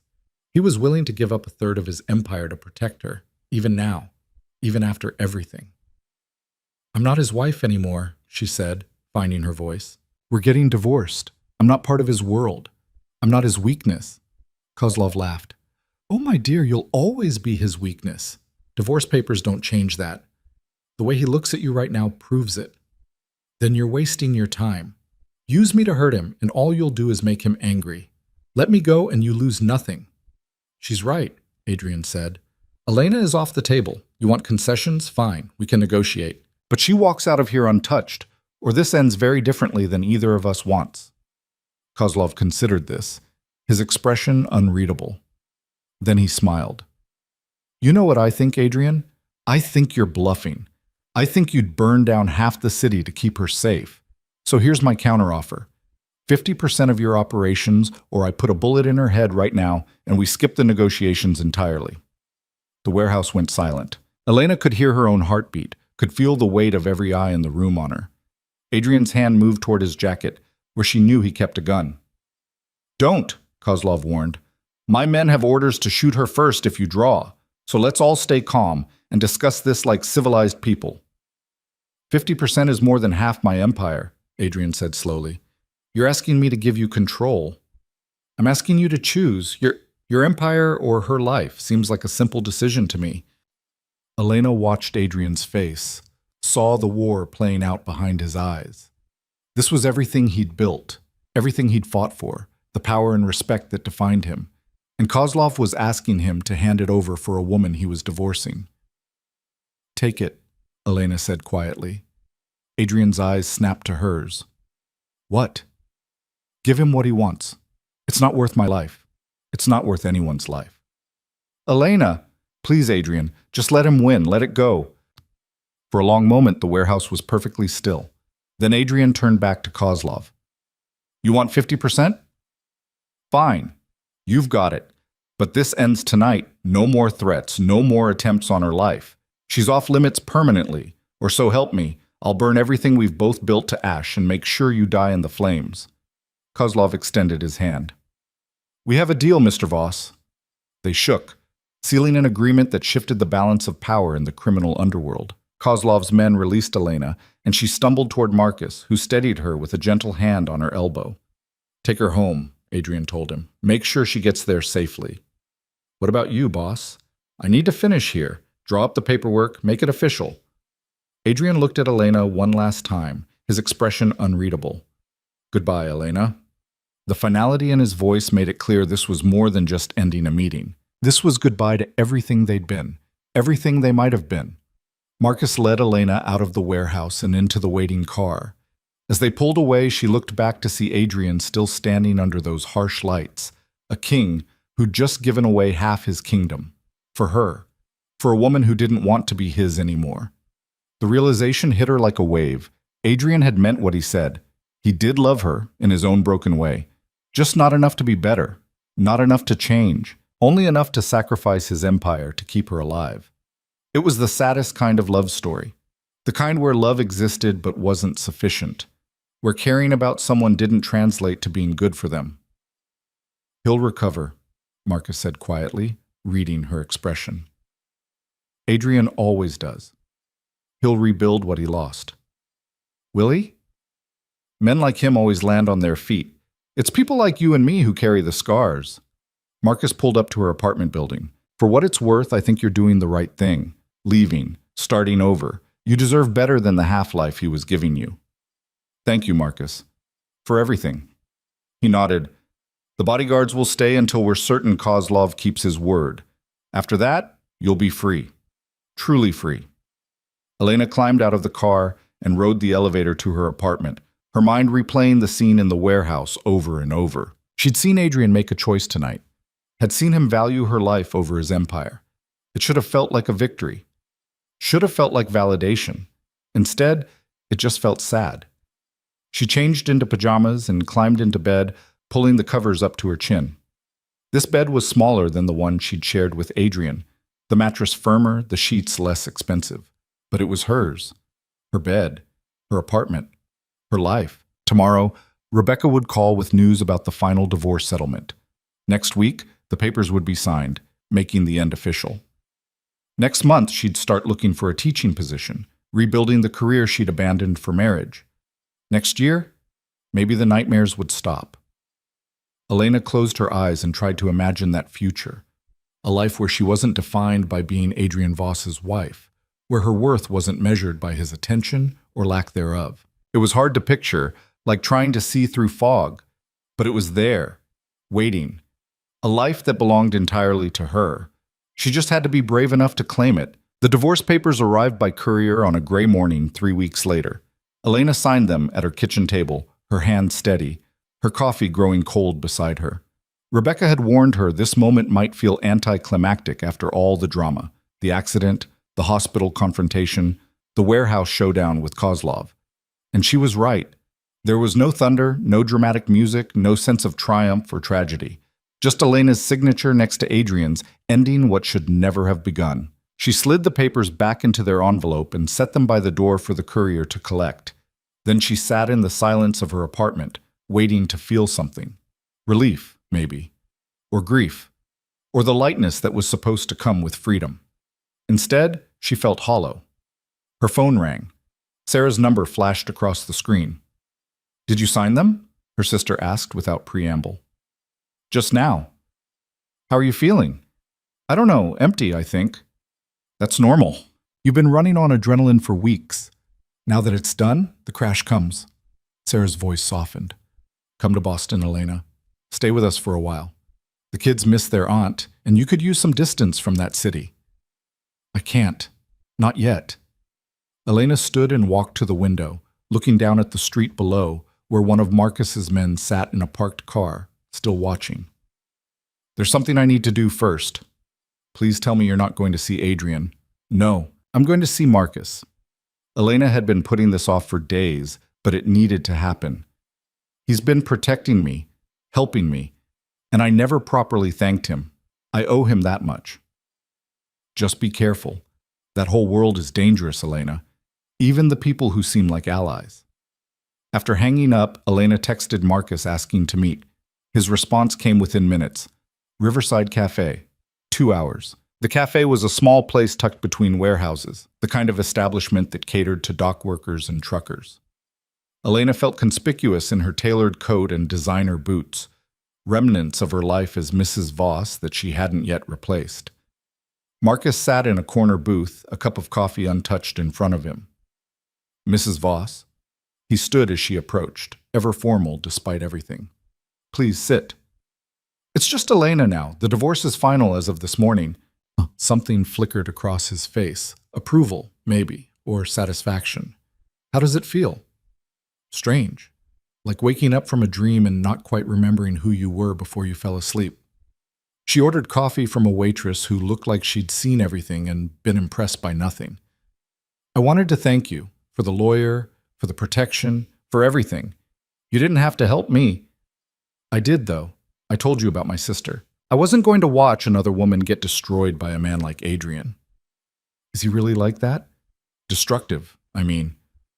Or did I just bring out the worst in him?" Marcus considered the question carefully. "Adrian is a complicated man. He's capable of great loyalty and terrible cruelty, sometimes in the same breath. You didn't bring out the worst in him. You brought out his fear, which might be worse. He was afraid of losing you, so he pushed you away. Classic self-sabotage." "Vanessa said I was too soft for his world." "Vanessa is a fool who mistakes cruelty for strength." Marcus's voice hardened. "You were never too soft, Elena. You were too good. There's a difference. Adrian's world needs more people like you, not fewer." The coffee arrived, bitter and strong. Elena wrapped her hands around the cup, seeking its warmth. "What happens now, to Adrian, I mean, after giving Kozlov 50%? "He's rebuilding, consolidating what he has left, making new alliances. It's hurt him, no question, but he's adapting." Marcus paused. "And he's different now, quieter, more careful. Whatever happened in that warehouse, it changed something in him. He chose my life over his empire." "He did, and it cost him dearly, not just in power, but in respect. There are people in the organization who see it as weakness, who think he's lost his edge." Marcus met her eyes. "He's vulnerable right now in ways he's never been before. And in our world, vulnerability gets you killed." The word sent a chill through Elena. "Are you saying he's in danger?" "I'm saying the landscape has shifted. Kozlov has half of Adrian's territory, which makes him bold. Other competitors are circling, sensing blood in the water. And Adrian is distracted, grieving the loss of his marriage even though he knows it was necessary." "It was necessary." "I know, and so does he. But knowing something intellectually and accepting it emotionally are very different things." Marcus leaned back. "He asked me to give you something." He pulled an envelope from his jacket and slid it across the table. Elena stared at it like it might explode. "I don't want anything from him. The settlement was more than generous." "It's not money. Just read it. Then do what you want with it." Elena picked up the envelope with trembling fingers. Her name was written on the front in Adrian's bold handwriting. Inside was a single sheet of paper, the letter short and to the point. Elena, by the time you read this, we'll be divorced. I won't fight it anymore. I won't try to change your mind or convince you I can be better. You deserve more than promises from a man who's proven he can't keep them. I'm writing to tell you 3 things I should have said in the hospital but couldn't find the words for. First, I'm sorry. Not for losing you, because I understand now that you were never mine to lose, but for wasting 3 years of your life. For taking your love and treating it like something cheap and disposable. You deserved better than I ever gave you. Second, the baby haunts me. I dream about a child I'll never meet, with your eyes and your kindness. I dream about being a father, about doing it right, about breaking the cycle of violence my own father started. That dream died on Riverside Drive, and it's the only thing I've lost that I truly grieve. Third, you were right about everything. I don't know how to love without controlling. I don't know how to be vulnerable without seeing it as weakness. I don't know how to be the kind of man worthy of a woman like you. But watching you walk away has taught me something important, that real love isn't about possession. It's about letting go. I'm letting you go, Elena, not because I don't love you, but because I do. And the only way I know how. I've arranged for the bodyguards to stay until Kozlov's agreement is ironclad. After that, you'll be truly free. Free of me, free of my world, free to build the life you should have had all along. Be happy. Be safe. Be the woman you were always meant to be. I won't contact you again. Adrian Elena read the letter twice, tears blurring the words on the second pass. It was the most honest Adrian had ever been with her, the most vulnerable, and it came too late to change anything. He means it, Marcus said quietly, about not contacting you. He's cut himself off completely, won't ask about you, won't check on you. He said the only way he can let you go is to do it completely. That's probably for the best. Is it? Marcus's expression was hard to read. Or is it just another way for him to punish himself? Elena folded the letter carefully and put it back in the envelope. It doesn't matter. It's over either way. They finished their coffee in silence, then Marcus walked her to her car. The bodyguard who'd been trailing her nodded to Marcus, and Elena realized they'd been coordinating her protection without her even knowing. How much longer? She asked. 2 more weeks. Then Kozlov's agreement becomes binding, and you're out of danger. After that, the men will disappear, and you'll never see them again. And you? Will I see you again? Marcus smiled, sad and genuine. I hope not. If you're seeing me, it means you're still connected to this world. You need to leave it behind completely. What about you? Why do you stay? Because I'm not strong enough to leave. I'm too deep in, too complicit. This is my life, for better or worse. He opened her car door. But you have a chance to be free. Don't waste it. Elena drove back to her apartment, Marcus's words echoing in her mind. She had a chance to be free. The question was what to do with that freedom. That evening, she sat at her laptop and began searching for teaching positions. It had been 3 years since she'd taught elementary school, but her certification was still valid. Within an hour, she'd found 3 openings in Boston, close to Sarah, far from Adrian, in a city where she could start fresh. She was drafting her first application when her phone buzzed with a news alert. Power shift in criminal underground. Adrian Voss, rumored to be stepping down. Elena's hands froze on the keyboard. She clicked the link, her heart pounding, and read an article full of speculation and anonymous sources.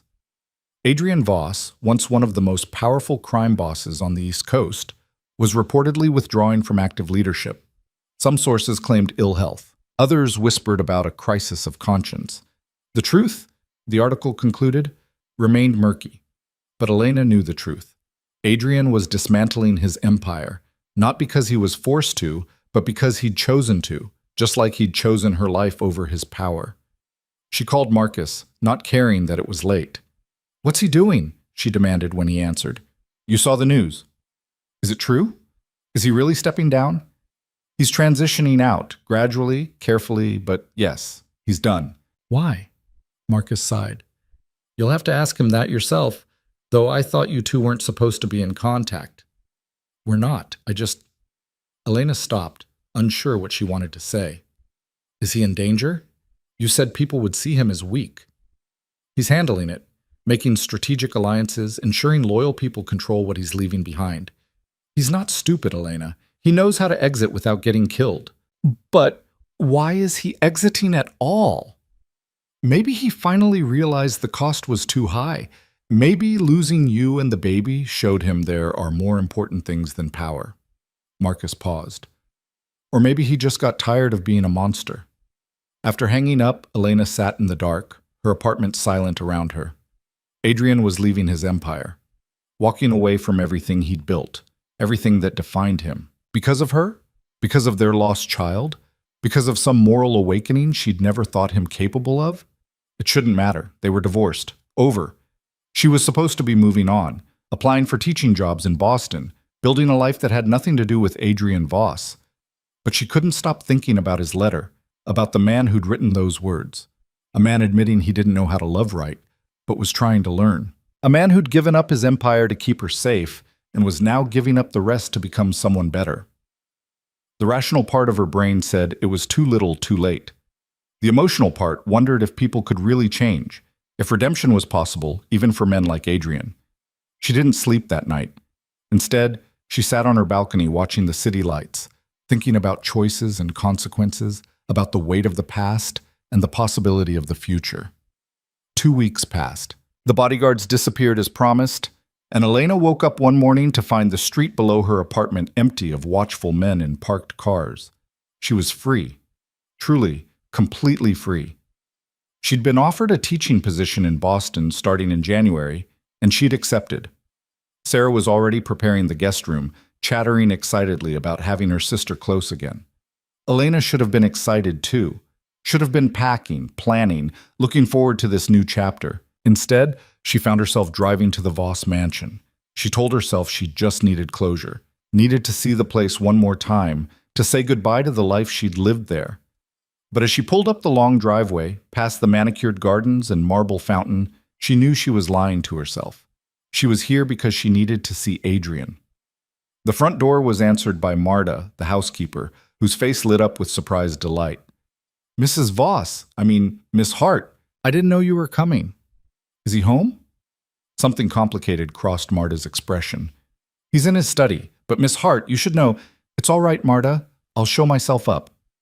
Elena climbed the grand staircase she'd walked 1,000 times, each step feeling like a journey into the past. The house was quieter than she remembered, less full of the bustling activity that had always marked Adrian's empire. Several rooms stood empty, furniture covered in sheets. She found Adrian in his study, sitting at his desk with papers spread before him. He looked thinner than she remembered, older somehow, though only weeks had passed. His hair needed cutting, and he hadn't shaved in days. When he looked up and saw her standing in the doorway, his expression cycled through shock, hope, and careful neutrality in the space of seconds. Elena. Her name on his lips was a question and a prayer combined. What are you doing here? I read the news. About you stepping down. It's not news yet, won't be official for another month. He stood, then seemed unsure what to do with his hands. How did you get past security? There is no security. The front gate was open. Marta answered the door. Adrian's jaw tightened. I've been downsizing, letting people go. Why? Because I don't need an army to protect an empire I'm dismantling. Elena stepped into the study, looking at the papers on his desk. Legal documents, transfer agreements, dissolution papers for various shell corporations. You're really doing it, walking away from everything. I told you in the letter, I'm trying to be better, trying to be the kind of man who doesn't need an empire built on fear to feel powerful. And Vanessa? Gone. Ended it the night of the warehouse. She wasn't interested in a man without power. His smile was bitter. Turns out she loved what I was, not who I am. And who are you, Adrian? Without the empire, without the power. Who are you? He looked at her for a long moment, and she saw the truth in his eyes. He didn't know. For 36 years, he'd been defined by violence and control, by the weight of his father's legacy and the empire he'd built. Strip all that away, and underneath was a man who'd never learned to exist without it. I don't know yet, he admitted, but I'm trying to find out. I've been talking to someone, a therapist. She's helping me work through things. Elena couldn't hide her surprise. Adrian Voss in therapy? Adrian Voss is dead. Or dying, anyway. I'm trying to figure out who Adrian is without the Voss legacy attached to it. He moved around the desk, stopping a careful distance from her. Why are you really here, Elena? I promised not to contact you, to let you go. I know, and I appreciate that. But I needed to see for myself if this was real. If you were really changing, or if this was just another manipulation. And what do you think? She studied him, the exhaustion in his eyes, the defeat in his posture, the genuine uncertainty about who he was becoming. This wasn't the confident, controlling man she'd married. This was someone learning to be vulnerable, to exist without armor. I think you're trying, she said finally. I think it's real. Does that change anything? The question hung between them, heavy with possibility. Did it change anything? Could it? They were divorced. She was moving to Boston. He was dismantling his life to build something new. The smart thing would be to say no, to wish him well and walk away, to let their story end the way it needed to. But Elena had learned something about herself in the past months. She wasn't always smart when it came to matters of the heart. I don't know, she admitted. Part of me wants to believe people can change, that you can become someone different, someone better. But another part remembers all the times you promised things would be different, and they never were. I never promised before. Not really. I said what you wanted to hear, but I never committed to actual change. This is different, Elena. I'm selling everything. The shipping company, the warehouses, all of it. I'm turning over evidence to the FBI about my competitors. Not my own operations, but enough to satisfy them that I'm cooperating. And I'm setting up a foundation. A foundation. For families affected by organized crime. Scholarships for kids who lost parents to violence. Support for women trying to leave dangerous situations. It's my attempt at restitution, I guess. Paying back some of the damage I've caused. Elena felt tears prick her eyes. This was more than she'd expected, more than she'd dared to hope for. That's good, Adrian. That's really good. It doesn't erase what I've done. Doesn't bring back the people who died because of my choices. But it's something. It's a start. What about Kozlov? Aren't you worried he'll come after you? I've made arrangements, given him everything I promised and more. He has no reason to target me anymore. I'm no longer competition, just a former player leaving the game. They stood in silence, the air between them charged with everything unsaid. Finally, Adrian spoke again, his voice rough with emotion. I dream about the baby sometimes, about what they would have looked like, whether they'd have your eyes or mine, whether they'd have been brave like you or broken like me. Don't say that. You're not broken. Yes, I am. I've been broken since I was a kid watching my father beat my mother, learning that love and violence were the same thing. I've been broken since the first time I hurt someone and felt powerful instead of ashamed. I've been broken for so long I forgot what whole felt like. He took a step closer. But you made me remember. For 3 years you showed me what it could be like to be loved without conditions, to be valued for something other than fear and power. I didn't appreciate it then. I was too afraid of it, too suspicious of anything that good. But I appreciate it now. Adrian, I'm not asking you to come back. I'm not even asking for a second chance. I know I destroyed that possibility. I just needed you to know that losing you and our child was the catalyst I needed to finally see clearly, to finally want to be better. Elena's tears spilled over. I came here angry, ready to confront you about dismantling your empire like it was some grand gesture meant to win me back. But this isn't about me, is it? No, it's about me, about becoming someone I can live with when I look in the mirror. Someone who might deserve happiness someday, even if it's not with you. Well, what if I said I wanted to try again? Not now, but someday. After you've had time to rebuild yourself, to become the person you're trying to be. What would you say? Adrian looked at her with such raw hope that it hurt to witness. I'd say you're too good for me even now, that you should move to Boston, start fresh, find someone who was never a monster in the first place, someone who doesn't have to learn basic human decency from a therapist. That's not what I asked. Then I'd say yes, that I'd wait however long it takes, that I'd do whatever work is necessary to become someone worthy of a second chance with you, even if it takes years, even if it never happens. He reached for her hand, then stopped himself, letting his arm fall back to his side. But I won't ask you to wait for me, Elena. That wouldn't be fair. You need to live your life, build your future, find your happiness. If our paths cross again someday, and you still feel something for me, then we can talk about possibilities, but I won't hold you hostage to hope. The maturity in his words, the selflessness, was so different from the man who tried to control every aspect of their marriage that Elena barely recognized him. This was the change she'd wanted to see, the growth she'd prayed for. And now that it was here, she didn't know what to do with it. I'm moving to Boston, she said. I start teaching in January. That's wonderful. You always loved teaching. And you're really going through with all of this? The foundation, the cooperation with the FBI, all of it? I am. It's not just talk anymore, Elena. It's action. It's commitment. I'm burning my old life to the ground so nothing is left to go back to. She nodded slowly, processing everything. Then I think we both need time. Time apart to figure out who we are as individuals before we can even think about who we might be together.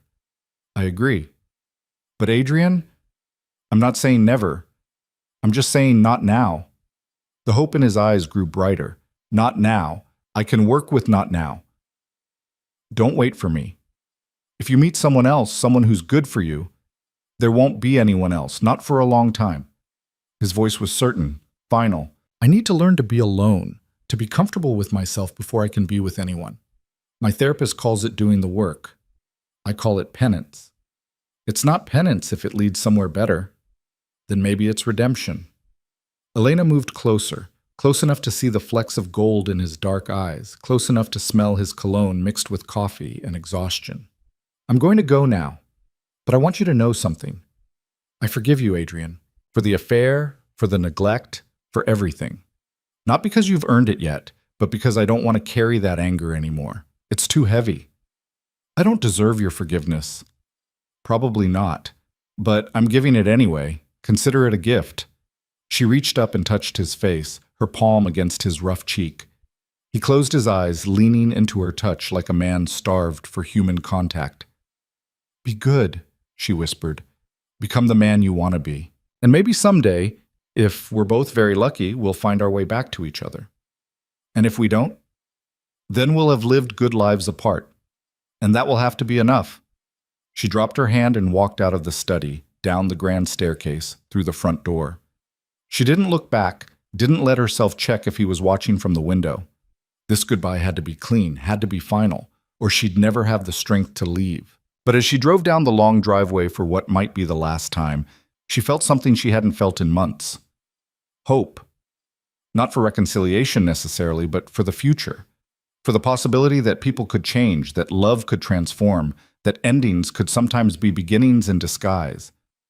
Her phone buzzed as she reached the main road. A text from Adrian. Thank you for believing I could be better. I won't let you down. She didn't respond. There was nothing left to say that hadn't already been said. Instead, she turned toward her apartment, toward packing boxes and job offers, and a new life waiting in Boston. Behind her, Adrian Voss stood at his study window, watching her taillights disappear into the distance. And for the first time in his adult life, he let himself cry. Not for what he'd lost, but for what he might someday have the chance to earn back. 6 months passed like pages turning in a book Elena had written herself. She moved to Boston in early January, settling into a modest apartment 3 blocks from Sarah's house and 15 minutes from Riverside Elementary School, where 23 second graders called her Miss Hart and looked at her like she held the secrets to the universe. Teaching again felt like breathing after being underwater for 3 years. She'd forgotten how much joy there was in watching a child's face light up when something finally made sense, how satisfying it was to build something that mattered. Her life became beautifully ordinary. She graded papers at her kitchen table, attended her nephew's soccer games, joined a book club with other teachers. She grocery shopped on Saturdays and went to yoga on Tuesday evenings. She dated a kind accountant named David for 6 weeks before they both agreed there was no spark. She hadn't thought about Adrian in days. Sometimes a whole week would pass without his face crossing her mind. That was a lie, of course. She thought about him constantly. But the thoughts had changed from bitter to curious, from angry to something softer she couldn't quite name. She wondered if he'd followed through, if he was really becoming someone different. She wondered if his foundation was real or just another manipulation. She wondered if he thought about her too, or if letting go meant forgetting entirely.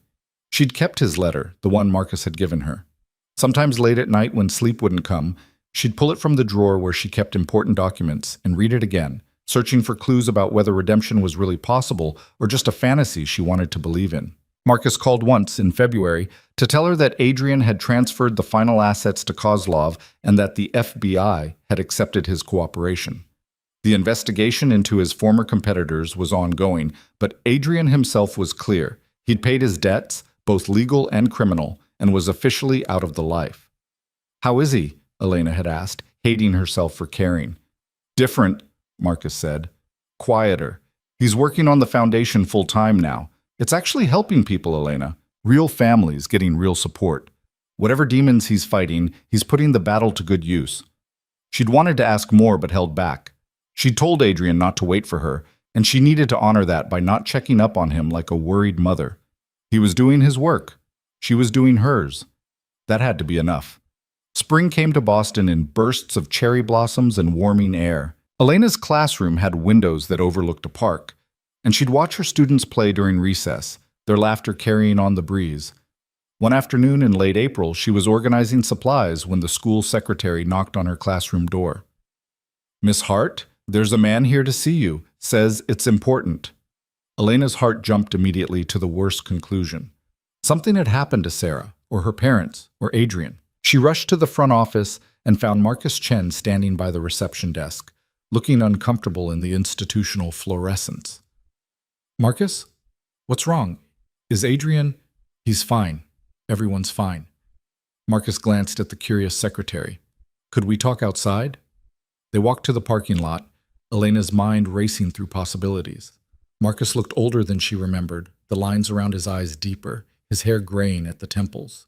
"I'm leaving the organization," he said without preamble. "What's left of it anyway? I've put in my notice with the new leadership, sold my stake in the remaining operations. I'm done." "That's wonderful, Marcus, but why come all the way to Boston to tell me?"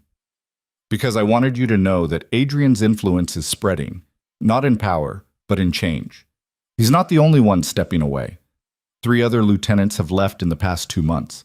His foundation is employing former criminals, giving them legitimate paths out.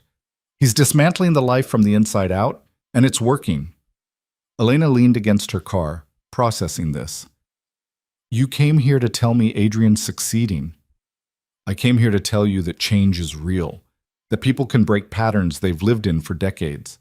I'm 52 years old, Elena. I've been in this life since I was 19. And if I can walk away, if I can imagine a different future, then maybe anything is possible." "What will you do now?" "I'm opening a security firm. Legitimate work, background checks, and protective details for people who actually deserve protection. Adrian's investing in it, along with 2 other former associates. We're building something clean." Marcus pulled an envelope from his jacket. "He asked me to give you this if I ever saw you. Said I'd know when the timing was right." Elena took the envelope with shaking hands. "How long have you been carrying this?" 3 months. I wanted to wait until I was certain his changes were permanent, not just performance. They're real, Elena. Whatever he's doing, whoever he's becoming, it's real." After Marcus left, Elena sat in her car staring at the envelope.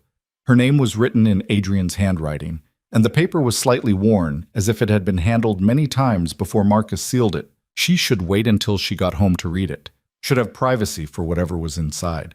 She opened it right there in the school parking lot. "Elena, I don't know when you'll read this, or if you'll read it at all. Marcus said he'd hold it until he thought the time was right. I trust his judgment more than my own these days. It's been 6 months since you walked out of my study. 6 months since I started trying to become someone better. I wanted to write and tell you about the progress I've made, the foundation's success, the lives we've helped. But that would be seeking your approval, and I promised myself I'd do this work for me, not for you. Still, I think you'd be proud. The foundation has provided scholarships to 47 children. We've helped 19 women escape dangerous situations. We've employed 32 former criminals in legitimate jobs. It's not enough to balance the scales of what I've done, but it's something. My therapist says I'm making real progress. I've learned to sit with guilt instead of drowning it in work or violence. I've learned that vulnerability isn't weakness. I've learned that the power I craved for so many years was just a substitute for the connection I was too afraid to build. I think about you every day, not in the obsessive way I used to, where you were a possession I needed to control, but in quiet moments of gratitude. Grateful that you existed in my life. Grateful that you showed me what real love looked like. Grateful that you were strong enough to leave when I wasn't strong enough to be better. I'm not writing to ask for a second chance. I made peace with the fact that some things, once broken, can't be repaired. But I wanted you to know that you changed my life, Elena. Losing you saved me. And wherever you are, whatever you're doing, I hope you're happy. You deserve every good thing this world has to offer. If we never see each other again, please know that I became someone better because you believed I could. That's the greatest gift anyone has ever given me. With love and respect, Adrian Elena read the letter 3 times, tears streaming down her face in the privacy of her car. This wasn't the Adrian she'd married or even the one she'd divorced. This was someone who'd done the work, who changed not for external validation but for internal peace. This was growth, real and hard-earned. She pulled out her phone and stared at it for a long time before typing a message to a number she'd never deleted. I got your letter. I'm proud of you. She hit send before she could second-guess herself. The response came 30 minutes later. Thank you. That means everything. Neither of them wrote anything else. The silence that followed felt different from the ones before. Not empty, but full of possibility. Summer brought long days and the end of the school year. Elena's students gave her handmade cards and tight hugs, promising to visit her classroom next year. She spent July with Sarah's family at a lake house, teaching her niece to swim and her nephew to skip stones. She felt lighter than she had in years, unburdened by the weight of a failing marriage or the grief of what she'd lost. But in quiet moments, she still thought about Adrian. In August, the Boston Globe ran a feature on successful charitable organizations, and the Voss Foundation was prominently featured. Elena read the article over coffee, studying the photo of Adrian at a ribbon-cutting ceremony for a new community center. He looked different, not just older, but settled. At peace with himself in a way he'd never been before. The article quoted him, "I spent most of my life taking from people. This foundation is my attempt to give back. Not to erase the past, but to create a better future for people caught in cycles of violence and poverty. Everyone deserves a second chance. I'm grateful to have mine." Sarah noticed Elena reading the article for the 3rd time. Still thinking about him? I don't know. Maybe. Is that crazy? It's human. You loved him once. That doesn't just disappear because the marriage ended. Sarah sat down across from her. The question is, what are you going to do about it? Nothing. We both need to keep growing separately. For how long? Elena didn't have an answer. She'd told herself she needed time, needed space, needed to rebuild herself before she could even think about Adrian again. But how much time was enough? How did you know when you were ready? The answer came in September, on the anniversary of the accident. Elena had known the date was approaching, had felt it looming like a storm on the horizon. She took the day off work and drove to a quiet spot by the Charles River, where she could sit and think and remember the baby who'd never been born. She'd brought flowers, white roses for innocence, and sat on a bench watching the water ripple in the autumn breeze. She was crying softly when a voice spoke behind her. I hoped I might find you here.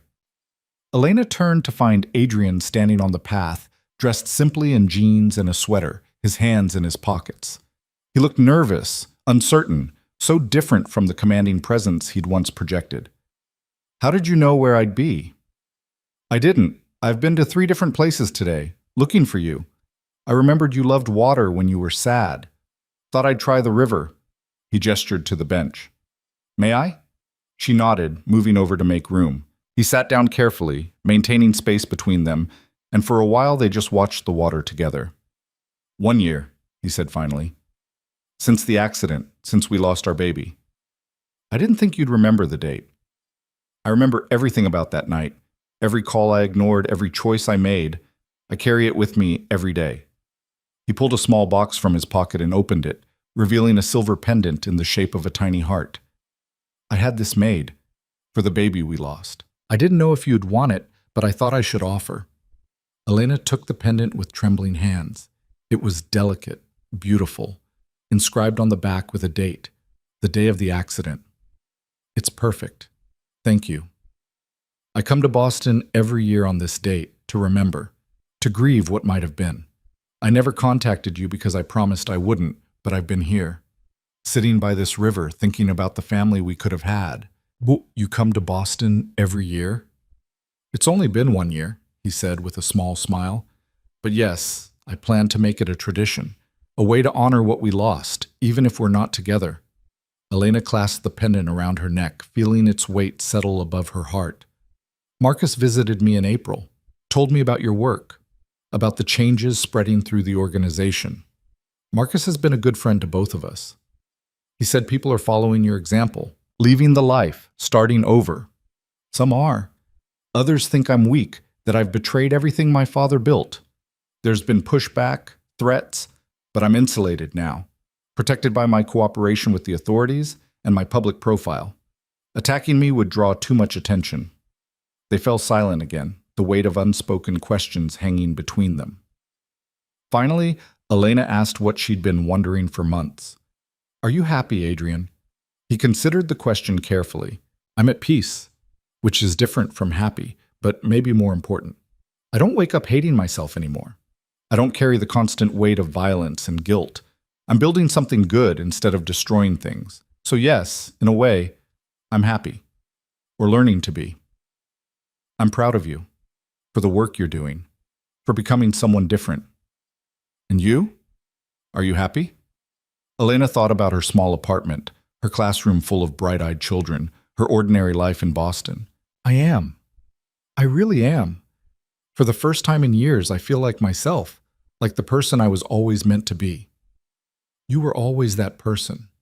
You just got lost for a while in my shadow. We both got lost. Adrian turned to face her, his dark eyes intense with emotion. I know I promised not to ask for a second chance. I know we agreed to grow separately. But seeing you here, today, on this anniversary, I have to know. Is there any possibility for us? Not now, maybe not for years, but someday? Elena's heart raced. She'd asked herself this question 100 times, had played out scenarios in her mind during sleepless nights. But hearing him ask it directly forced her to confront the truth she'd been avoiding. I don't know, she said honestly. The man you were?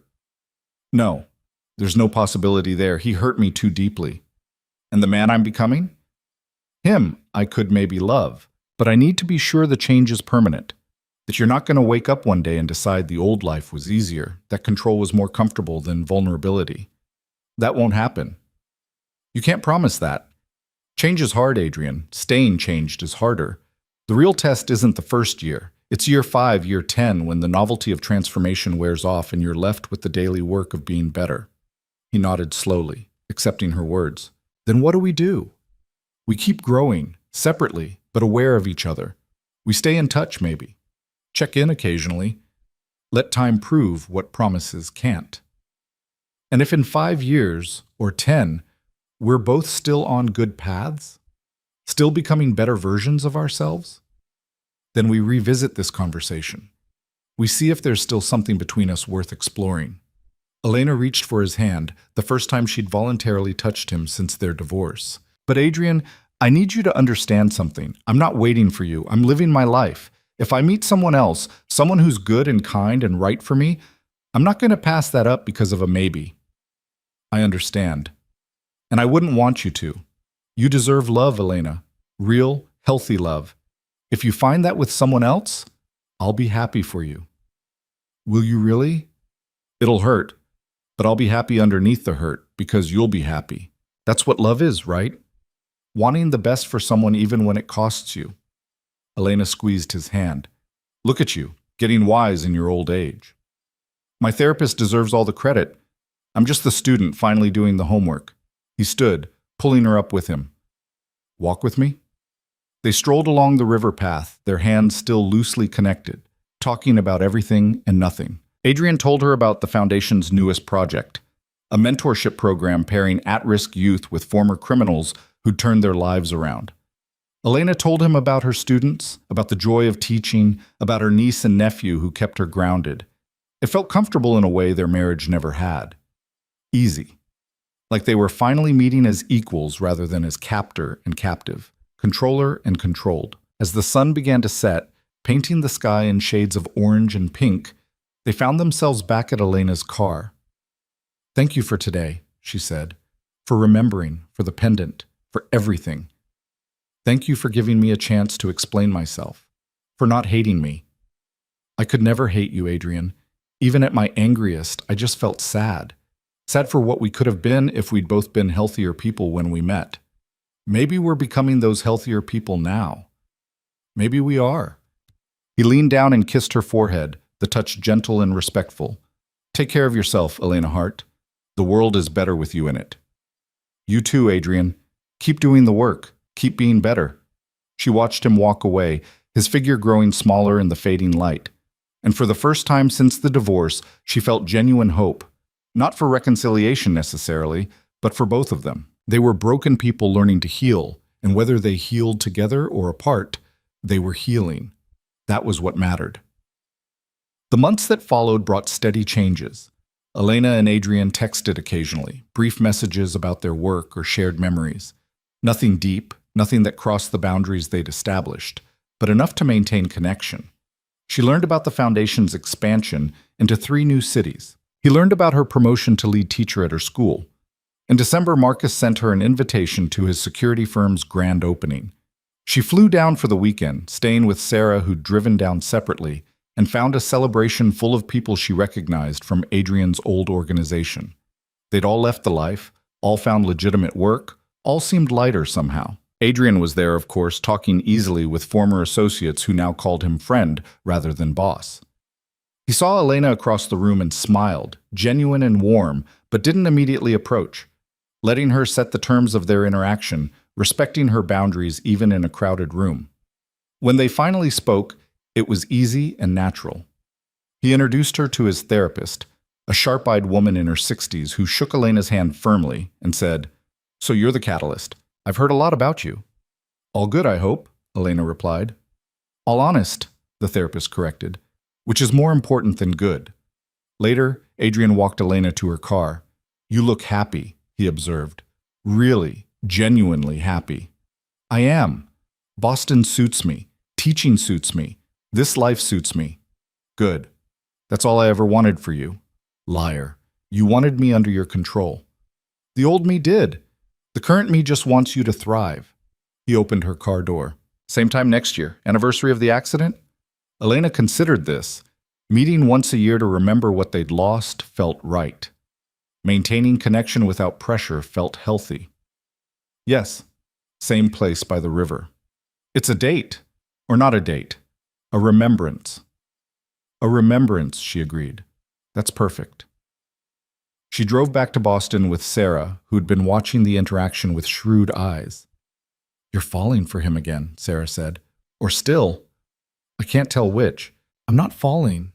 I'm observing. There's a difference." "Is there?" "Because from where I'm sitting, you look at him the way you used to, before everything went wrong." "Maybe, but I'm smarter now, more careful. I won't lose myself in him again." "What if he's genuinely changed? What if he's really become someone worthy of you?" "Then we'll have time to figure that out. Years, probably. And if we're both still on good paths when enough time has passed, maybe we'll try again. And if you meet someone else in the meantime?" Elena thought about David, the kind accountant she'd dated briefly, about the other men she'd been set up with, all perfectly nice, all fundamentally wrong. She could keep dating, keep searching for someone who fit into her new life without complications. Or she could be honest with herself. "I don't think I will," she admitted. "Meet someone else, I mean.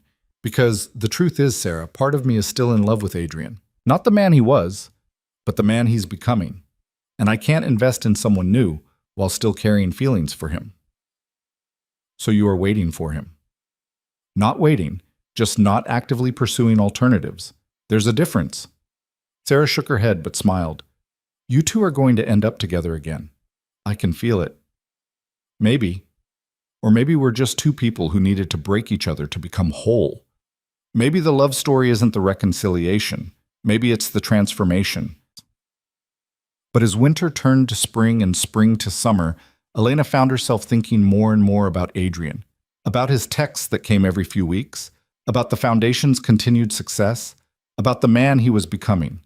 She attended the Foundation's second annual gala in June, watching Adrian give a speech about redemption and second chances that brought several people to tears. Afterward, they stood on the balcony of the hotel ballroom, looking out at the city lights.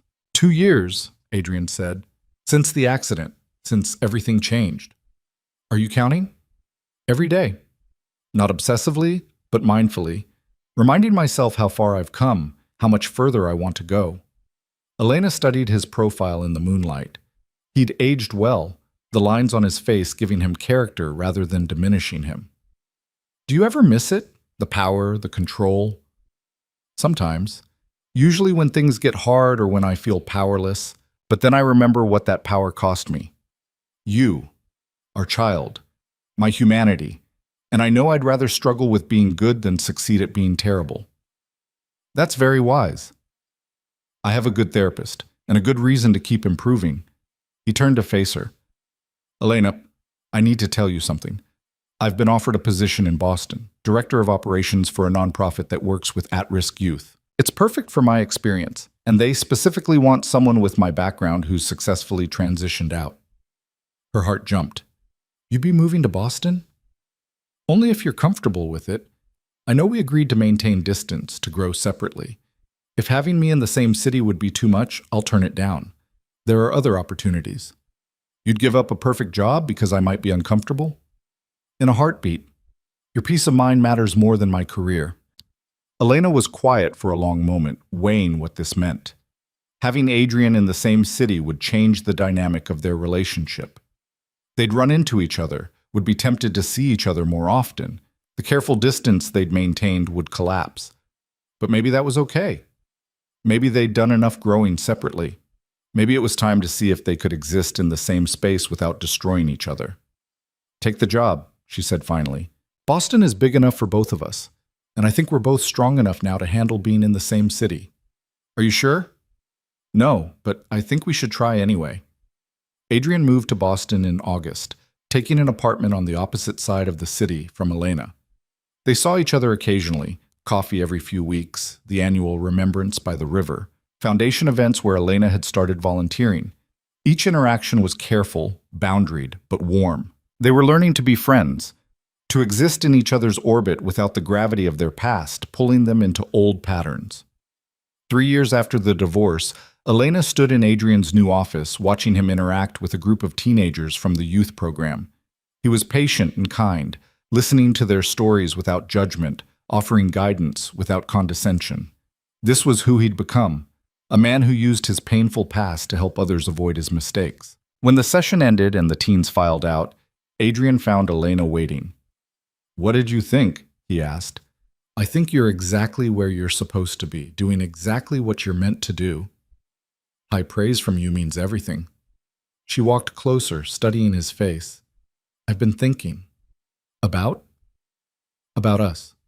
About how much time has passed, how much we've both changed, about whether we're ready to try again. Adrian's expression shifted from professional to vulnerable in an instant. Are you saying what I think you're saying? I'm saying maybe it's time, not to rush back into marriage or commitment, but to date. To explore whether there's still something between us worth building on. Elena, His voice caught. I never thought you'd actually give me another chance. I'm not giving you anything. We're giving each other a chance, both of us, together, to see if we can build something healthy this time. I want that, more than anything. Then let's start slow. Dinner next week. Actual dates where we get to know each other again, as the people we are now rather than who we were. I can do slow. I've waited 3 years. I can wait longer if that's what you need. Elena reached for his hand, marveling at how different it felt now. No possession, no control, just connection. I don't want to wait anymore. I just want to be careful, intentional. Make sure we're building something real this time. We will be. I promise you, Elena. I'm not the same man who hurt you. I'll spend the rest of my life proving that if I have to. Their first date was at a small Italian restaurant where nobody knew Adrian as a former crime boss or Elena as his ex-wife. They were just two people sharing pasta and wine, telling stories and laughing like they'd never done during their marriage. The second date was a walk through a botanical garden, surrounded by flowers and possibility. The third was a cooking class where Adrian proved himself surprisingly incompetent with a chef's knife, making Elena laugh until tears streamed down her face. Slowly, carefully, they built something new. Not a resurrection of their marriage, but something better. Something rooted in equality and honesty and hard-won growth. On the 4th anniversary of the accident, they sat together by the river, holding hands and remembering the baby they'd lost. "Do you think they'd be proud of us?" Elena asked softly. "If they'd lived? If they could see who we've become?" "I think they'd be proud of you. You've always been the good one, the strong one. I'm just trying to catch up." "You're not giving yourself enough credit. You've transformed your entire life, Adrian. That takes incredible strength. But it took losing everything to find the strength. Some people learn the easy way. I had to learn the hard way." "We both did." They sat in comfortable silence as the sun set, painting the sky in familiar colors. 4 years ago, Elena had been trapped in a car, bleeding and calling for a husband who wouldn't answer. Now she sat beside that same man, transformed, holding his hand and feeling genuinely peaceful. "I love you," Adrian said quietly. "Not the way I did before, possessive and controlling, but real love. The kind that wants you to be happy even if it's not with me. The kind that respects your autonomy and celebrates your strength.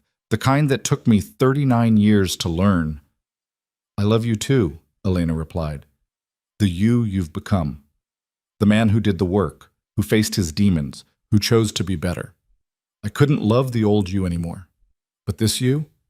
Him I can love completely." 6 months later, on a crisp October evening, Adrian knocked on Elena's apartment door holding a small velvet box. "It's too soon for that," Elena said when she saw it, though her heart raced with hope. "It's not what you think. Open it." Inside was a simple silver ring, delicate and understated. "It's a promise ring," Adrian explained.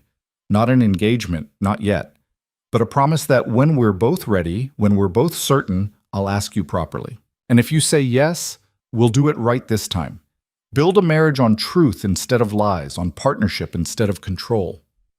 Elena slipped the ring onto her right hand. "When do you think we'll be ready?" "I don't know. A year? 2? However long it takes to be absolutely certain we won't repeat the mistakes of the past. What if we're never certain? What if there's always doubt? Then we stay engaged forever. I'm okay with that. I have you in my life, and that's what matters." But certainty came sooner than either expected. A year later, on the 5th anniversary of the accident, Adrian proposed properly by the Charles River where they'd reconnected.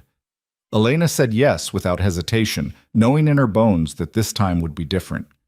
They married in a small ceremony with just family and close friends. Marcus served as Adrian's best man, Sarah as Elena's maid of honor. The foundation's success stories were their wedding favors, cards detailing the families they'd helped, the lives they'd changed, the good they'd built from the ashes of Adrian's old empire. During their vows, Adrian promised to answer every call, to prioritize their marriage over everything else, to be the partner Elena deserved. Elena promised to communicate her needs, to trust carefully but fully, to believe in the man he'd become. They honeymooned in a small coastal town, far from the city and the life that had nearly destroyed them. One evening, walking on the beach, Elena told Adrian the news she'd been holding inside for 3 days. "I'm pregnant." He stopped walking, his face cycling through shock, fear, and overwhelming joy. "Are you sure?" "I took 3 tests, just like before, all positive." Adrian pulled her into his arms, holding her carefully like she might break. "I'm terrified," he admitted. "After what happened last time? I know. I'm scared too. But we're different people now, stronger, together, and we'll protect this baby with everything we have. I won't fail you this time. Or them. I swear it." And he didn't. Their daughter was born on a sunny morning in May, healthy and perfect, with Elena's green eyes and Adrian's dark hair. They named her Hope, for the possibility of second chances, for the redemption that had saved them both. Adrian held his daughter in the hospital room, tears streaming down his face as he made promises to her that Elena knew he'd keep. To be present. To be good. To show her that people could change, that mistakes didn't define you, that love was stronger than fear. Elena watched her husband, her real husband this time, not the stranger she'd married before, and felt complete. The road had been brutal, the losses devastating, but they'd survived. More than survived. They'd transformed. "Do you ever think about how we got here?" Adrian asked softly, his eyes on their sleeping daughter. "About everything we went through to reach this moment?" "All the time. Sometimes I'm grateful for it, strange as that sounds. If things hadn't fallen apart so completely, we never would have rebuilt ourselves into people capable of this. The accident, the divorce, all of it. All of it. The worst night of my life led to the best years." Adrian looked up at her, his expression serious. "I need you to know something. If I could go back and change one thing, it wouldn't be the affair or the neglect or even my old life. It would be answering your calls that night, saving you and our first baby. That's the regret I'll carry forever." "I know. But Adrian, if you'd answered, we might have saved the baby and lost ourselves. We might have stayed in that toxic marriage, getting sicker and more broken until there was nothing left to save. Maybe it had to happen exactly how it did. That's a cruel kind of fate. Or a merciful one. We got a second chance. Not everyone does." Elena settled into the hospital bed beside Adrian, their daughter cradled between them. Outside the window, the city hummed with life, full of people making choices and living with consequences. Some would get second chances like they had. Others wouldn't. The unfairness of it was staggering. But Elena had learned something through all the pain and growth. You couldn't control fate, couldn't guarantee outcomes, couldn't protect yourself from loss. All you could do was show up honestly, do the work, and trust that love, real, healthy, hard-won love, was worth the risk. "Thank you," Adrian whispered, his voice thick with emotion. "For not giving up on me, for believing I could be better, for giving me this second chance. Thank you for becoming someone worthy of it." Hope stirred in her sleep, making small sounds that filled the room with possibility. Their daughter, their future, their proof that transformation was real, that people could change, that endings could become beginnings if you were brave enough to burn everything down and build it back better. Years later, when Hope was old enough to ask questions, they would tell her the truth. About the empire built on violence, about the accident that changed everything, about the hard work of becoming better people. They would tell her that love sometimes meant walking away, and that real strength was choosing to grow even when growth was painful. But for now, in this quiet hospital room, they simply existed together. A family built not from perfection, but from redemption. A love story that had died and been reborn into something stronger. Adrian pressed a kiss to Elena's temple, then to Hope's tiny forehead. "I'm going to spend the rest of my life making sure you both know you're the most important things in my world. No empires, no power, no distractions. Just this. Just us." "I know," Elena said. "I believe you." And she did. Because belief, she'd learned, wasn't about blind faith. It was about witnessing someone's actions over time and trusting the evidence of their transformation. Adrian had proved himself day by day, choice by choice, year by year. He'd earned her trust back through consistency and honesty and work. That was the real love story. Not the fairy tale beginning, but the brutal middle and the hard-won ending. Not the passion that burned hot and destructive, but the steady warmth that sustained through all seasons. Not the control and possession, but the mutual respect and partnership. They'd learned it the hardest way possible, but they'd learned it. And that lesson, painful as it was, had saved them both. Outside the hospital window, the sun set on another day. Tomorrow would bring new challenges, new fears, new opportunities for growth. But tonight, wrapped in each other and their daughter, Elena and Adrian rested in the peace of transformation. They had walked through fire and emerged not unscathed, but stronger. They had lost everything and found themselves. They had learned that real love wasn't about never falling. It was about choosing to rise, together, every single time. And that was the ending they'd both earned. Not perfect, but real. Not without scars, but healed. Not the ending they'd expected, but the one they deserved.